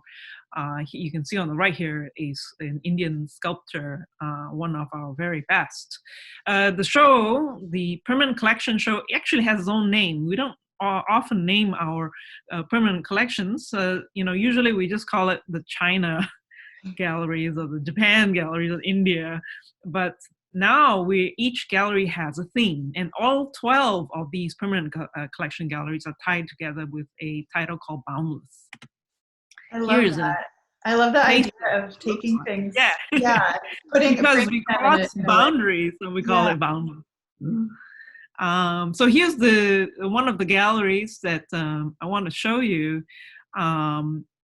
Basically, it's the broadest possible introduction to religious art of Asia. So in this gallery, you can see there's one object here in bright orange. It's obviously a contemporary work, surrounded by all the other works in the gallery, which are from earlier times. It's basically a space that gives you lots of information to ponder, to read, to think, and experience with your intellect. And then in the space right next to it, you encounter the art directly with no intervention from me. No labels, just an immersion of yourself in this experience of the three Buddhas in this space. Wow. And next to that, there are a couple of more galleries that are nearby that we break down so the ideas that are in religious art to more specific ones. So in this gallery, the title of this gallery is Divine Bodies. So here we selected a group of works that emphasize three ideas simply: the body, the face, and the hands in gesture. So the idea that, of course, the divine is based on the human body, but yet where it takes us to with that idea in mind. And so there are certain aspects of religious art that are very rarely represented in a permanent collection. Usually we think about these things in special exhibitions. And this gallery takes on this aspect of belief and faith related to the everyday. So we're talking about blessings. We're talking about agricultural cycles, about the blessings that you need to ensure that you've got food, like so to bless rice paddies, to make sure we have rain, and so forth. Now, we just all the curators just convened this weekend, these couple of days, 3 days really, in the Art Museum Curators Conference. And the keynote speaker, Vishaka Desai, who's the former director of the Asia Society in New York, she really made a comment that really stuck with me and really resonated with all of these galleries, the approach that we've taken. She said that the rubber really meets the road in what we do with our permanent collection displays. That's where our real commitment is displayed, is shown to the world around. And I think that this is a really good example of our great commitment to this idea of finding a new way to present information to people about Asian art, rather than in their geographic silos. So I just showed you a series of galleries in the South Wing, and the other side of the museum, we're talking more about material things rather than religious themes. So in this particular gallery, we're talking about dress and accessories, and you can see just in this one slide, there's lots of areas of Asia represented. In the middle, there's Japan and Korea. Straight on towards the left, we see, Tibet and Philippines, East Malaysia, Indonesia. So a broad representation. But I think what's interesting about this gallery is that it asks the visitor a question.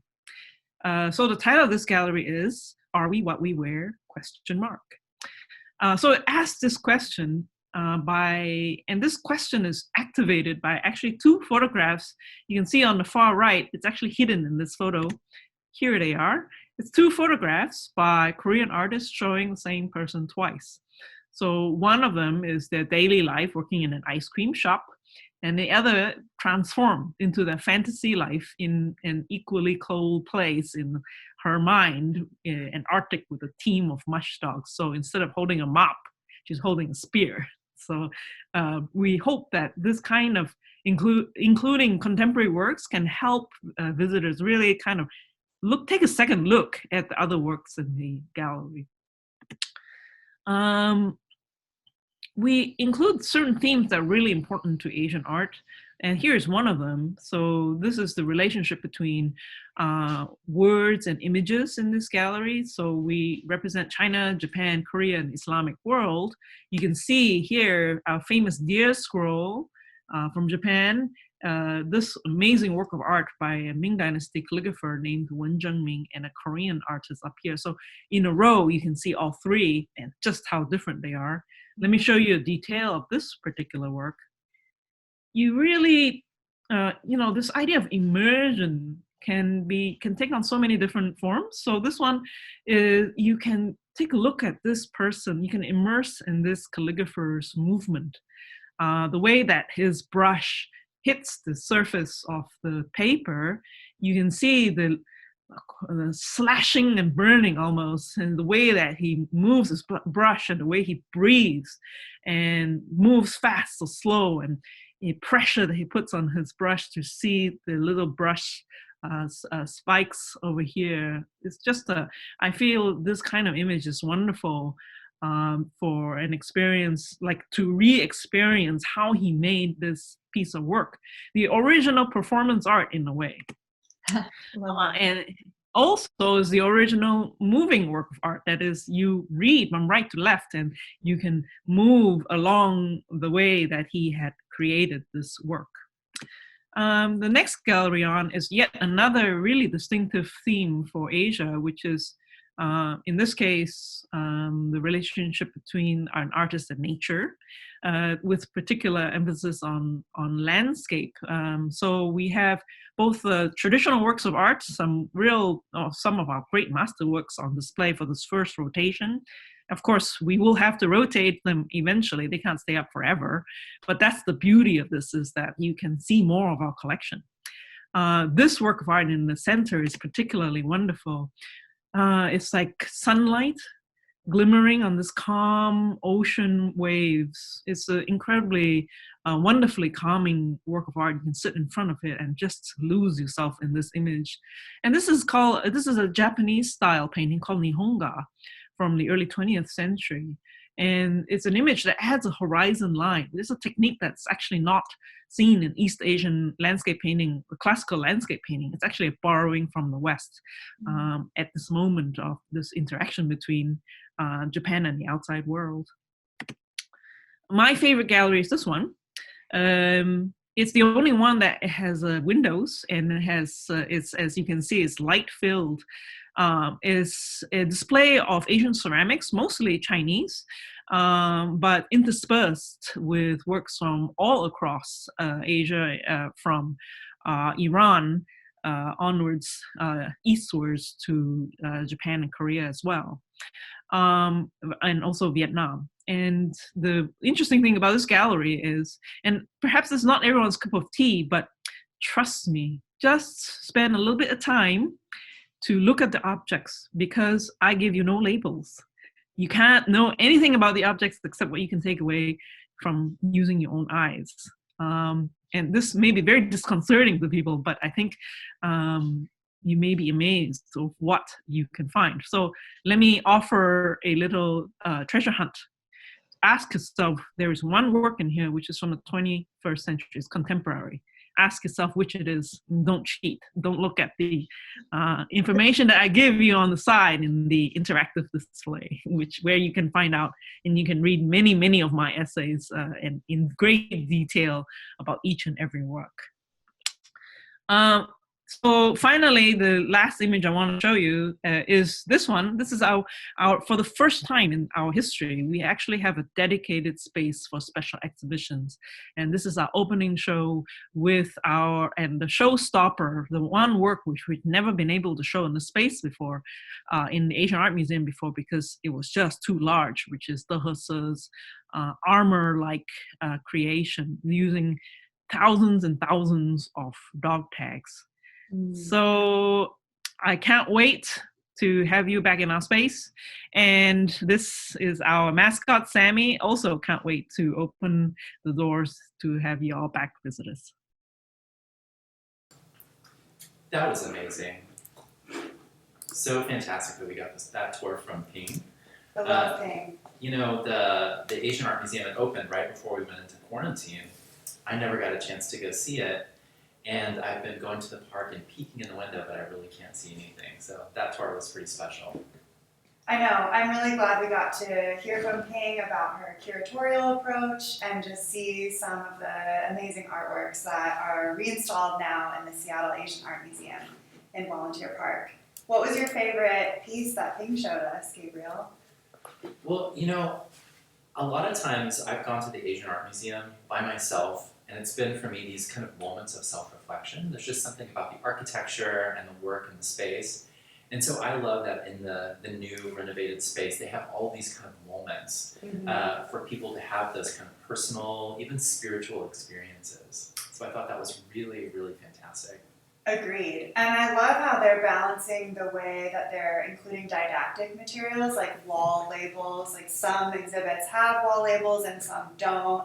And I like that they're allowing viewers to have these kind of different experiences with the art. I can't wait to check it out. I also didn't ever get to go before everything shut down with the quarantine, so I'm really looking forward to getting a chance to go down there. But such a great show we've had so far, Gabriel, right? Absolutely.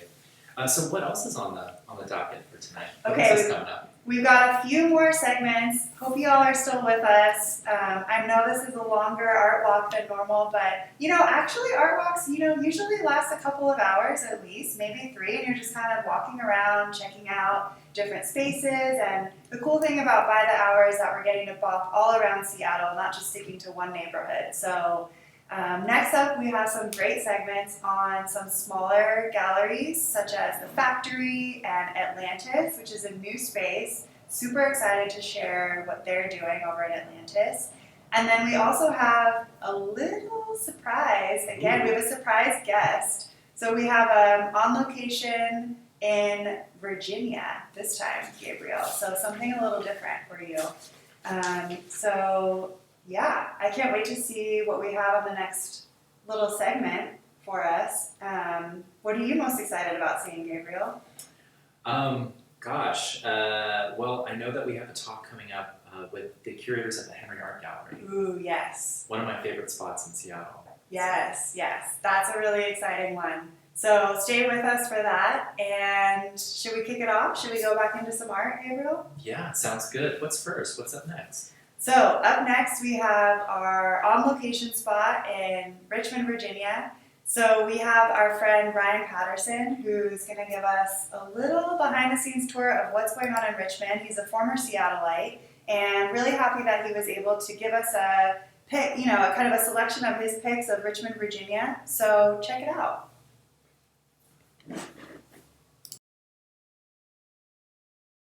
We're here with Ryan Patterson, who is an architect and a designer. He's also a great photographer, but he is living in Richmond, Virginia right now. Before that, he was living in Seattle, which is when I met him. And really glad to have you with us today. Thanks for joining us, Ryan.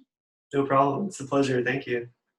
Really glad to have you as our domestic correspondent on this month's episode of By the Hour. So we'd love to hear what's going on in Richmond, Virginia, and if you could kind of walk us through the art scene there, that would be awesome.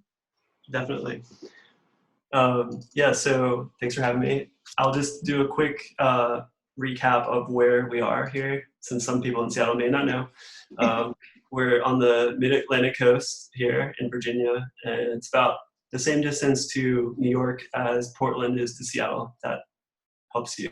And then kind of creating this map, I noticed an interesting little sidebar note, which is Seattle and Richmond kind of have this similar geographical piece where there's a body of water kind of like snaking through right to the side of it. So it kind of feels like a kinship there, and mostly just, visually, but they're kind of facing different directions on those coasts. So that was kind of cool. But Richmond in general is a city of contradiction, and its history is definitely mixed with a lot of oppression, as well as colonial, influence.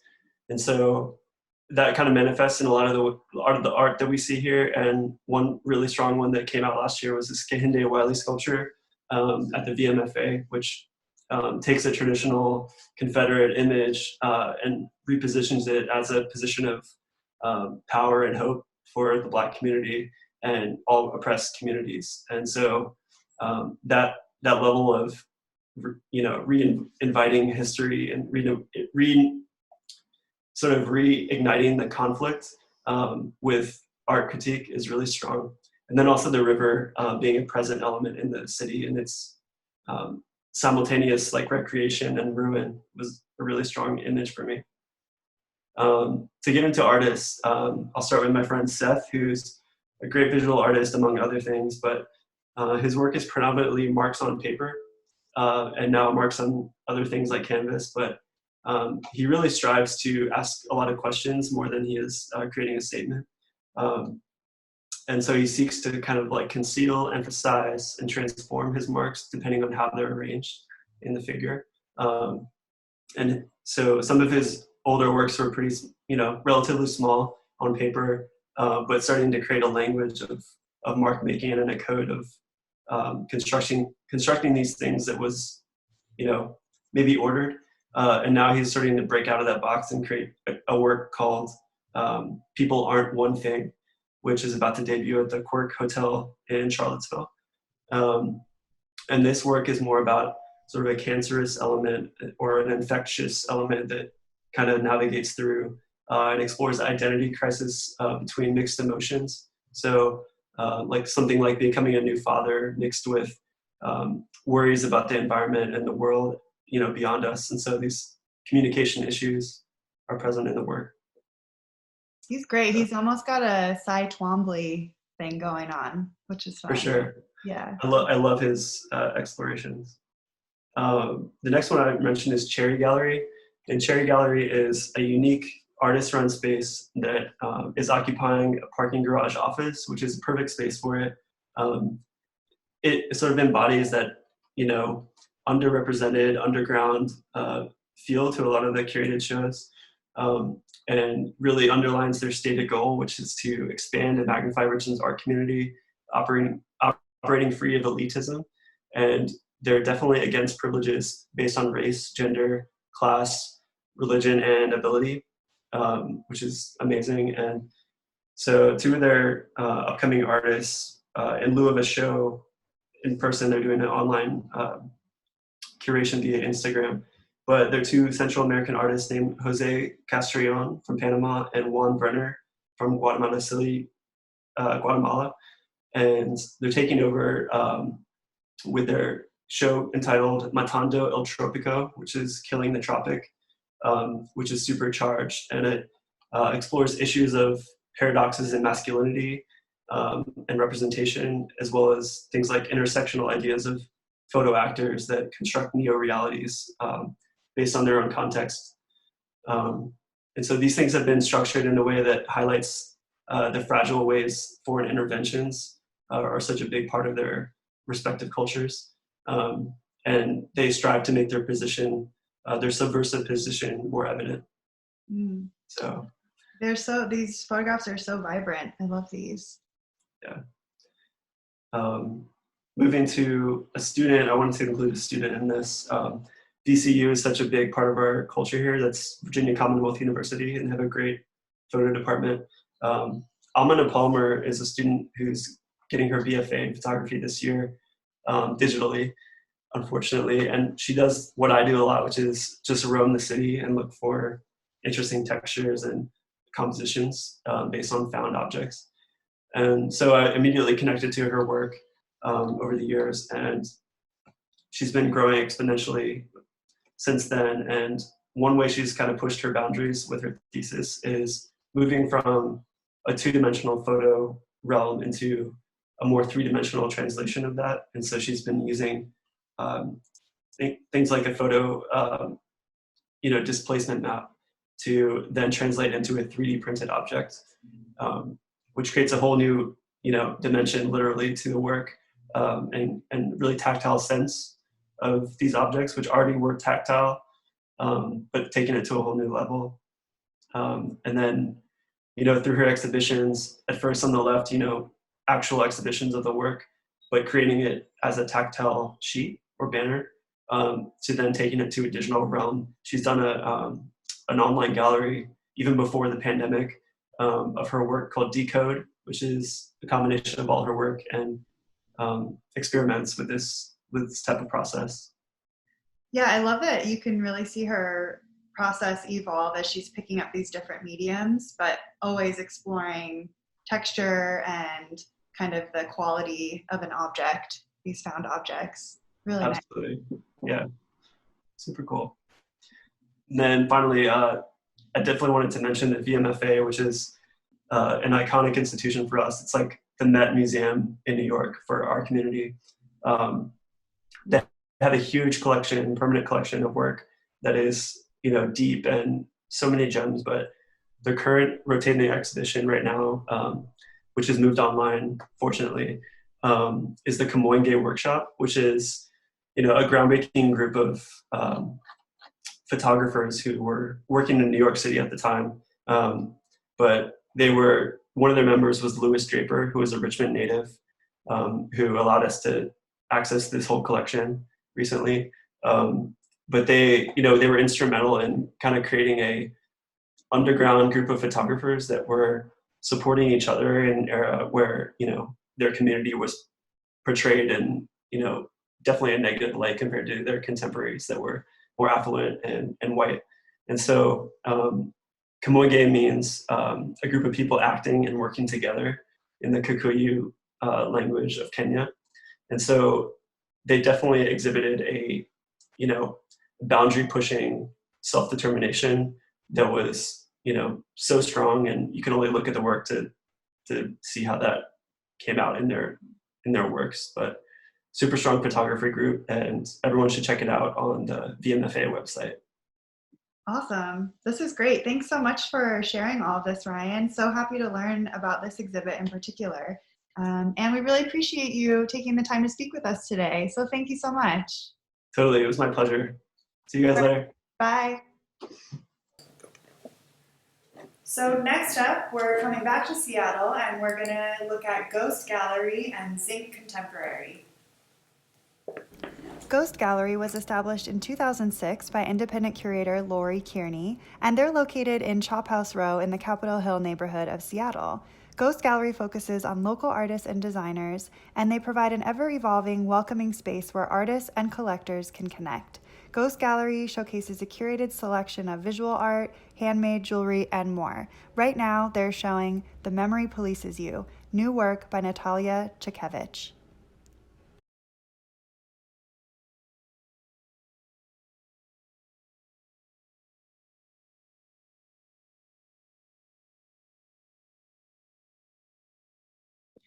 Founded in 2013, Zinc Contemporary represents emerging and mid-career artists from the Pacific Northwest and beyond, recognized for their love of color, concept, and visual storytelling. Zinc is committed to making women in the art world visible and successful. It represents 85% women to 15% men. Their current show features work by artist Betts Bernhard. The title of the show is Open Kimono.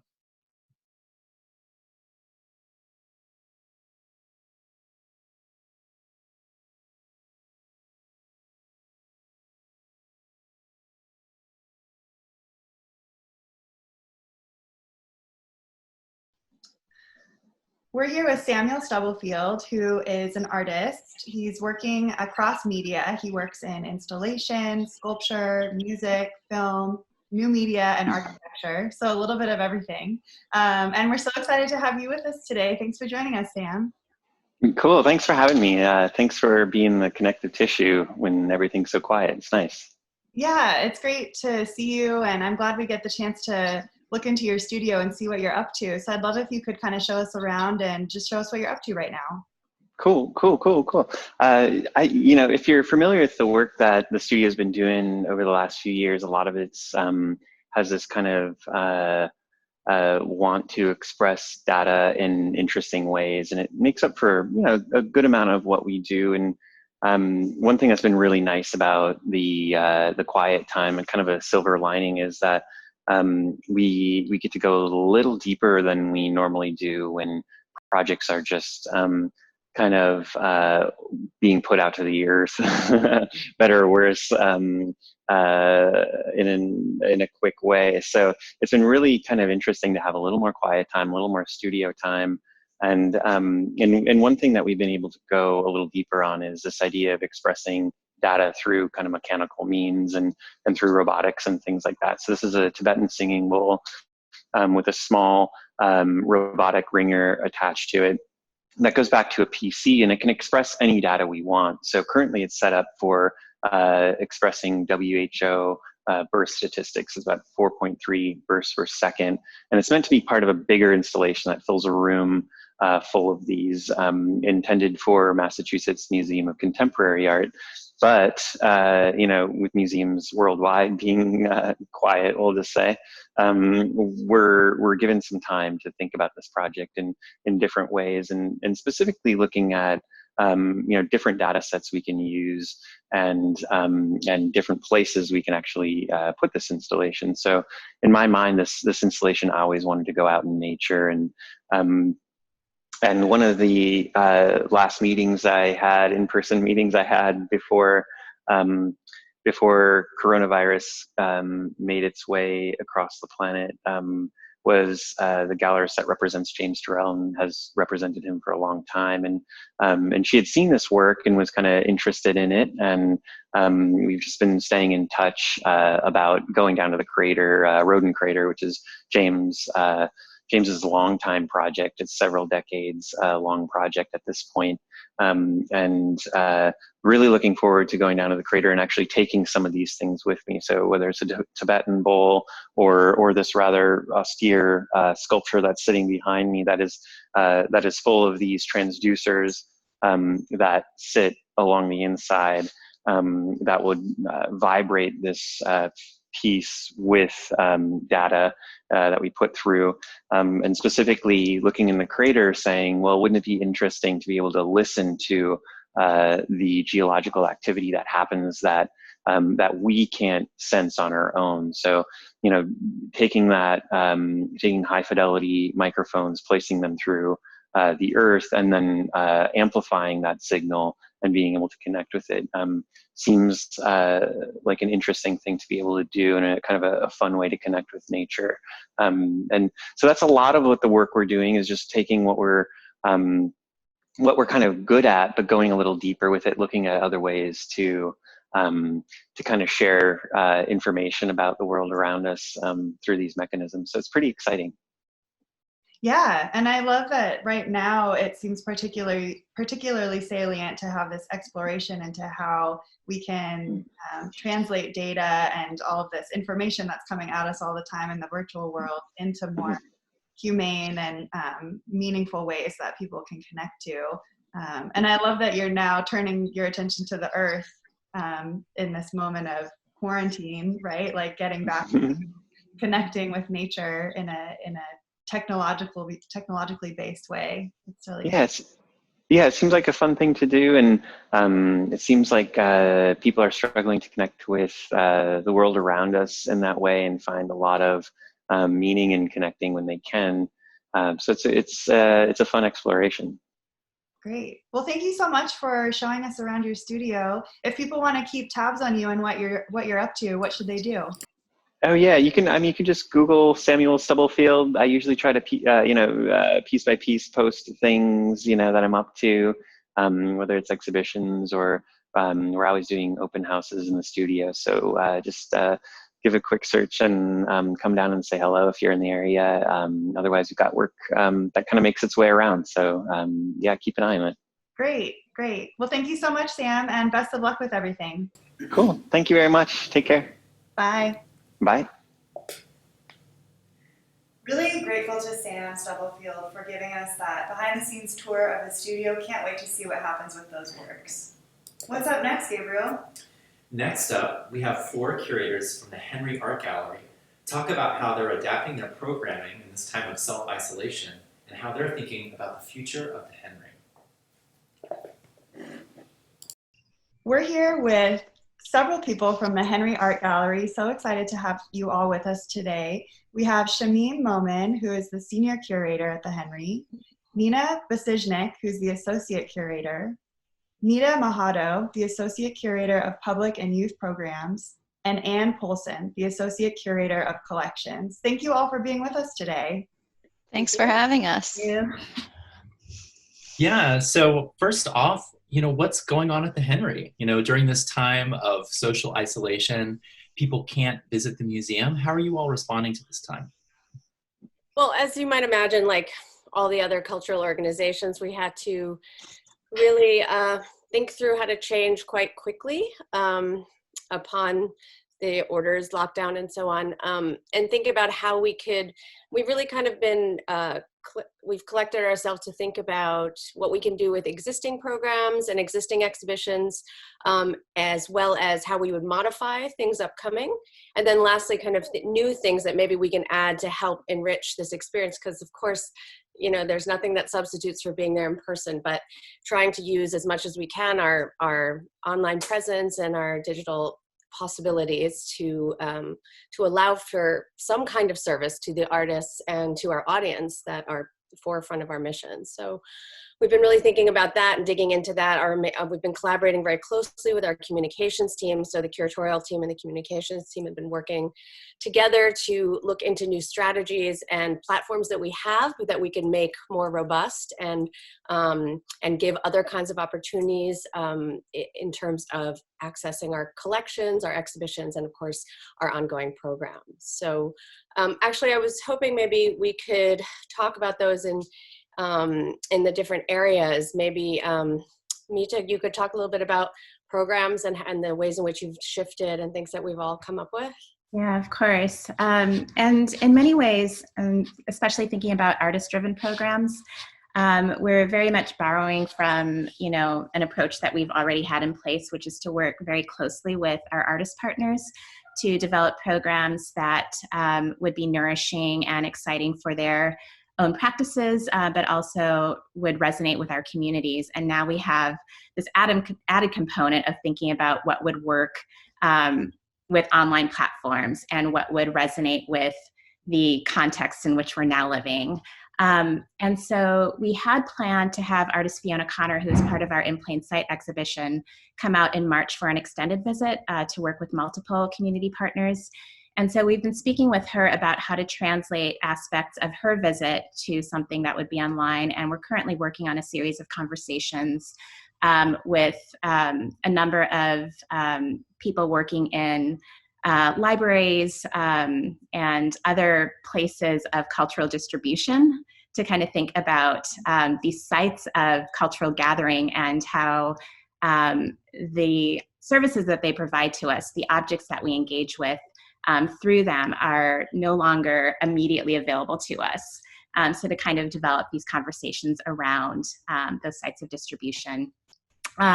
We've also been working to expand our family programs to something online. So working with our teaching artists to come up with activities that families can do at home with materials that they have on hand. It sounds almost like there's this new opportunity for creativity and connection that actually sounds really productive. Have you found that with the artists that you're talking with?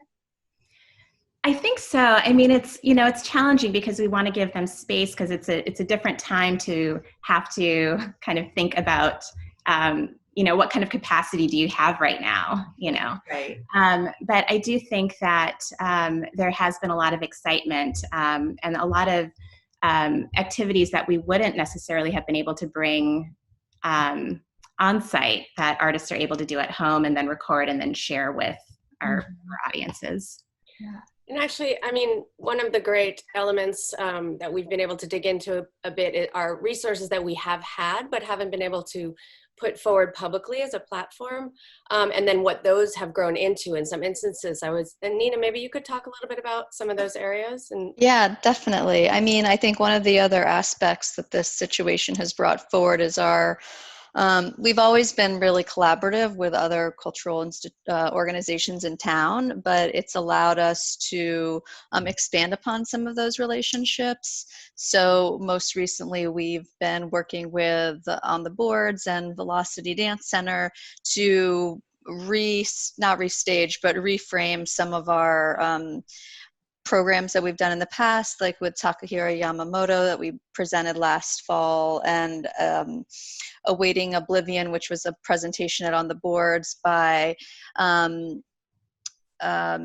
Tim Smith-Stewart and Jeffrey Azevedo. We presented a program called The Perpetual Insurrection of Claude Cahoon that was in relationship to that.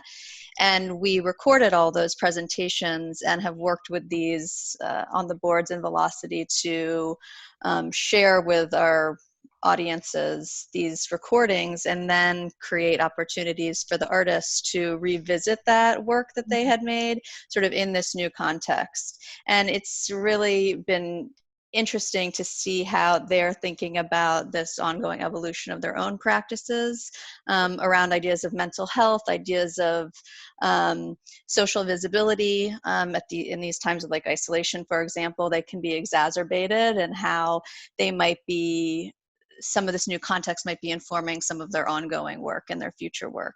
So it's definitely allowed for a reconsideration of artist practice, I think, and an opportunity for us to dig deeper into some of our collaborative relationships with organizations in town and be in solidarity all together in this time, and kind of grappling with new models that we might develop together. Yeah. So it sounds like in the midst of all these challenges, some really positive things are coming out of these responses. I think one of the interesting elements that is going, as we move forward, I mean, this was responsive, and I think the team has done an extraordinary job of coming up with new things and how to use existing material that we have and existing opportunities. But now we're in the position of trying to think about how to plan forward. And, nobody anymore thinks that we're just going to go back to things exactly as they were before. There's no situation, both literally or conceptually, where that makes a lot of sense. So how these new avenues, these new platforms are going to inform hybrid forms of programming and exhibitions and things as we look to fall into winter and have to guess to some extent of what that might look like, coming up with really flexible and nimble options that reach a broader community and allow for different points of access. So, I mean, so that's been a pretty exciting way to start. And we're just digging into that now, so we don't really have any answers to that, but it's a great avenue. And then one other area that's been always very exciting to have time and space to really look into is, of course, our collection, which I think a lot of people aren't really aware how extensive and interesting and eclectic that it is. And I was hoping, Anne, you could talk a little bit about what you've been up to, what we've all been up to there. Yeah, sure. So our permanent collection is and very 27 ranging painting, media, installations, sculptures, ceramics, clothing and textiles, and just about everything else. And one of the things that I've really been focusing on this past year is trying to share that with as many people as possible, because we tend to bring in special exhibitions and highlight other works in the exhibition spaces. So last year I started a program called Reframe, which is a monthly program that highlights a different part of the collection. And generally speaking, I do feel very strongly about people being able to see these objects in person. Obviously right now that's not an option. I don't even get to see them in person right now. So we've been able to move that online and found that it's actually really a good format for people. They're still able to engage in the conversations and see the works, and that means that people all over the world can join in instead of those who are just able to come physically to the Henry. And so I think that's one of the things that we will probably continue. We will once again host them in person, but continue doing this online, really to share this opportunity with as many people as possible. We also had a program series planned for the fall that we are currently completely reworking because, again, it involved people being there in person in large groups. And so we're coming up with all these different ways to share the collection and put it online. And I think that that's actually going to be able to reach a lot more people and to show them the great richness and depth of the Henry's permanent collection in ways that, how we've been thinking about it before, would have been a much more limited audience. Yeah. And even, I mean, we've come up with one option for the whole team, which is also a great way to involve different departments in the Henry who are all very invested in both our exhibitions and our collections and programs, that Anne's invited everyone on the team to curate a kind of mini exhibition from the collection, come up with, and from whatever point of view one wants to. It doesn't need to be an extensive art historical premise, but rather what are aspects of the collection, the space that you've place that you've lived with and been around for a long time that appeal to you or that are coming out to you now, and just as a means of accessing other voices and giving people a space to express things that they're thinking about right now, and as well, of course, delve into the collection in a way that we just normally don't have time for. So trying to find some of these bright spots of opportunity is to help balance out some of the other things. Yeah, absolutely. Well, it was so nice to hear from each of you and to hear all the exciting things that you're working on. It sounds like you're really using this time to, as an opportunity to develop your connections with one another inside the institution, but then back out to the communities that you serve. So we can't wait to see what happens at the Henry. And thanks everybody for joining us. We'll talk to you later. Great, thank you. Bye. It's been really interesting to learn how museums are responding during this time. That even though people can't make it to the galleries, can't go out and actually see the artwork, they're still executing their mission and they're still connecting with their communities. So Lauren, what do we have up next? Next up, we're going to Atlantis, which is a new art space that opened just in January. They're in Pike Place Market. And we spoke to Ariel Perro, who is a co-founder there. I'm here with Ariel Perro, who is a painter, a wonderful painter, and you might know her by the moniker Chaotic Aquatic. That's how I first learned about her. But she also recently started a new art space in Seattle called Atlantis. So thank you so much for joining us, Ariel.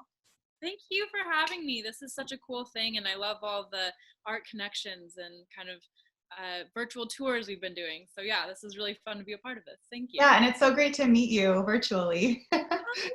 You too. It's so fun. So why don't you tell us about Atlantis? What is it, and why did you start it? Yeah, so Atlantis is a studio and gallery, and it's also a collective. It's a little bit of a unique art space, kind of like an artist-run gallery and studio. So there's 6 artists, and we all create our work in the studio and then exhibit our work in the gallery. And it's also pretty interactive. We have a mural wall that rotates every couple of months, and an interactive exhibit where the Pike Place visitors can kind of see some art and make some art themselves. We also host workshops and classes, and yeah, we kind of do all of the art things. So if you want, I'll show you a quick video of some of our artwork, the collective artists. Yeah. Let's see here. Right. And it's 6 artists, right? 6 artists in the collective? 6 artists all together. We all have our own kind of specialty, which is really fun. And we're all painters of different kinds. Let's see here. So yeah, this is a quick view of our artwork.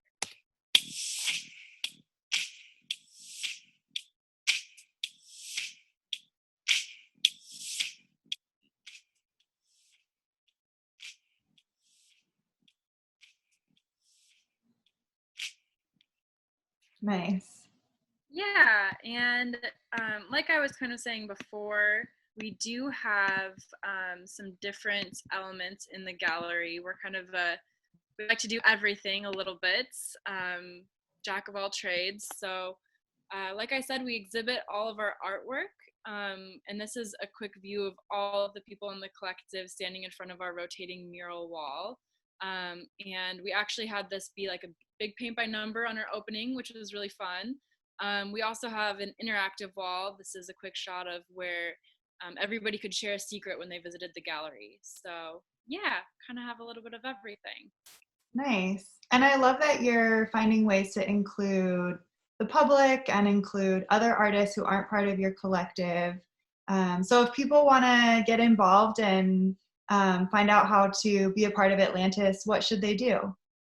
Definitely feel free to visit our website. We have a little form that you can fill out if you're interested in hosting a workshop or even like attending a class or maybe contributing to the interactive or mural wall. And you know, after all of this is over, definitely feel free to come visit us in person as well. Cool. And where exactly is your studio located? So it's in Pike Place Market. We're in the Down Under, the 3rd floor, and I do have a quick little video with a small guide of sorts to show you how to get there from Western Avenue. Awesome. Let's see it. All right. Let's see here.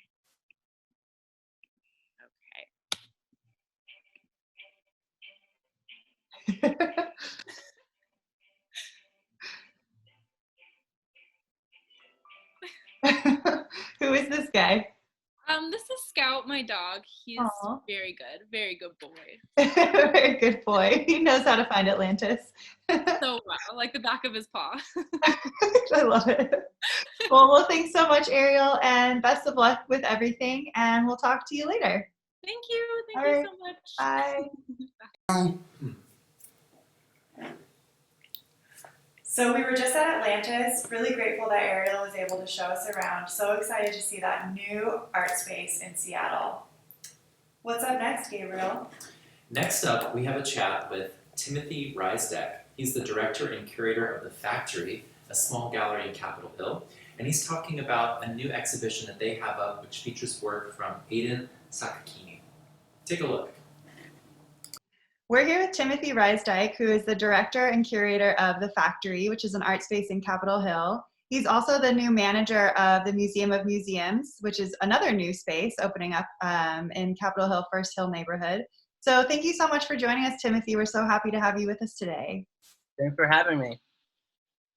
Yeah, we're such huge fans of The Factory. What's going on at the space currently? Well, not much is happening right now since we're all in lockdown. But right before lockdown, it was a little bit in a transitional phase. We were planning on moving some of our programming to the kitchen at Mom, which is what we call the basement. I was. And then Factory was maybe going to turn into a little bit more of an installation art where artists can have more time, more like residency style, maybe a few months, and build something a little bit more substantial and bigger. Nice. And who are you working with right now at The Factory? Yeah, so the art show that was supposed to happen this month is a printmaker, Aiden, let me make sure I get this right, because I'm so bad with last names. Sakakini, maybe? Don't quote me on it. He makes monotype, like large, actually, this right here behind me is one of them. That's beautiful. Yeah, I can show you some images of this process if you'd like. Yes. I have had to have him describe this process to me like 100 times. I still didn't get it. But he paints on like a large piece of glass or something like a flat, smooth surface. They're called monotypes. He usually starts off with like sketches. He sketches a lot on the bus. And then he then will paint on, you can see here, like large plexiglass. And so like the one behind me, it's called Night Rider. It's 3 colors, so he had to like match it on top of each other. Like get the paper up. This was from his BFA from Cornish, and that is the piece that he's made. Nice. And there's like some details. There's like really good texture on it. Nice. Yeah, I think, and this here's another one that's he was working on. Beautiful. Yeah, they're huge too, which is great. It's like cool to I love seeing work that's just like large and in charge and you have to like walk up and examine. How did you first discover his work? I can't remember if I've met him before his BFA, but I went to his BFA at Cornish and I just fell in love with his work, and I might have met him once or twice before then, but I started talking to him, I had him describe that process to me, and I like snatched that piece up right away because I thought it was so great. Yeah, it's beautiful. So is he still making work that you potentially would show at the factory, or what's going to happen with this potential? Yeah, this show we still plan on having, hopefully, when we learn more. It's a little up in the air if it'll be at factory or if it'll be at Mom in the Kitchen. But yeah, we're both still gung-ho about making it happen. Awesome. Well, I hope we get to see it, and especially would love to see it at Mom, because I know you're transitioning into this new role at Museum of Museums. How's everything going over there? What's the status?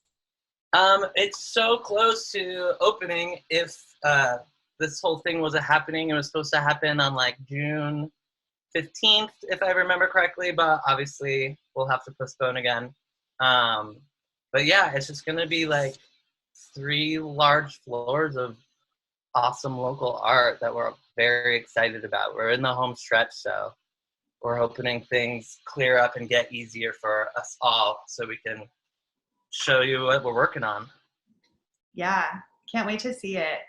Well, thank you so much, Timothy. It was so great to see you. And if people want to keep tabs on you or Aiden and what's going on with the factory, what should they do? Yeah, the factory has an Instagram, the Factory Seattle. Aiden's Instagram is just, his Instagram is Exhibit Aiden, I'm pretty sure. So those are some places you can go and look at some cool art at. Awesome. Well, thank you, Timothy. It was so great to see you, and best of luck with everything. Yeah, thanks for giving me a reason to put clothes on this morning, real close. Yeah. Love that top. It's great. All right. Bye, Tim. Bye, y'all. Bye, Timothy.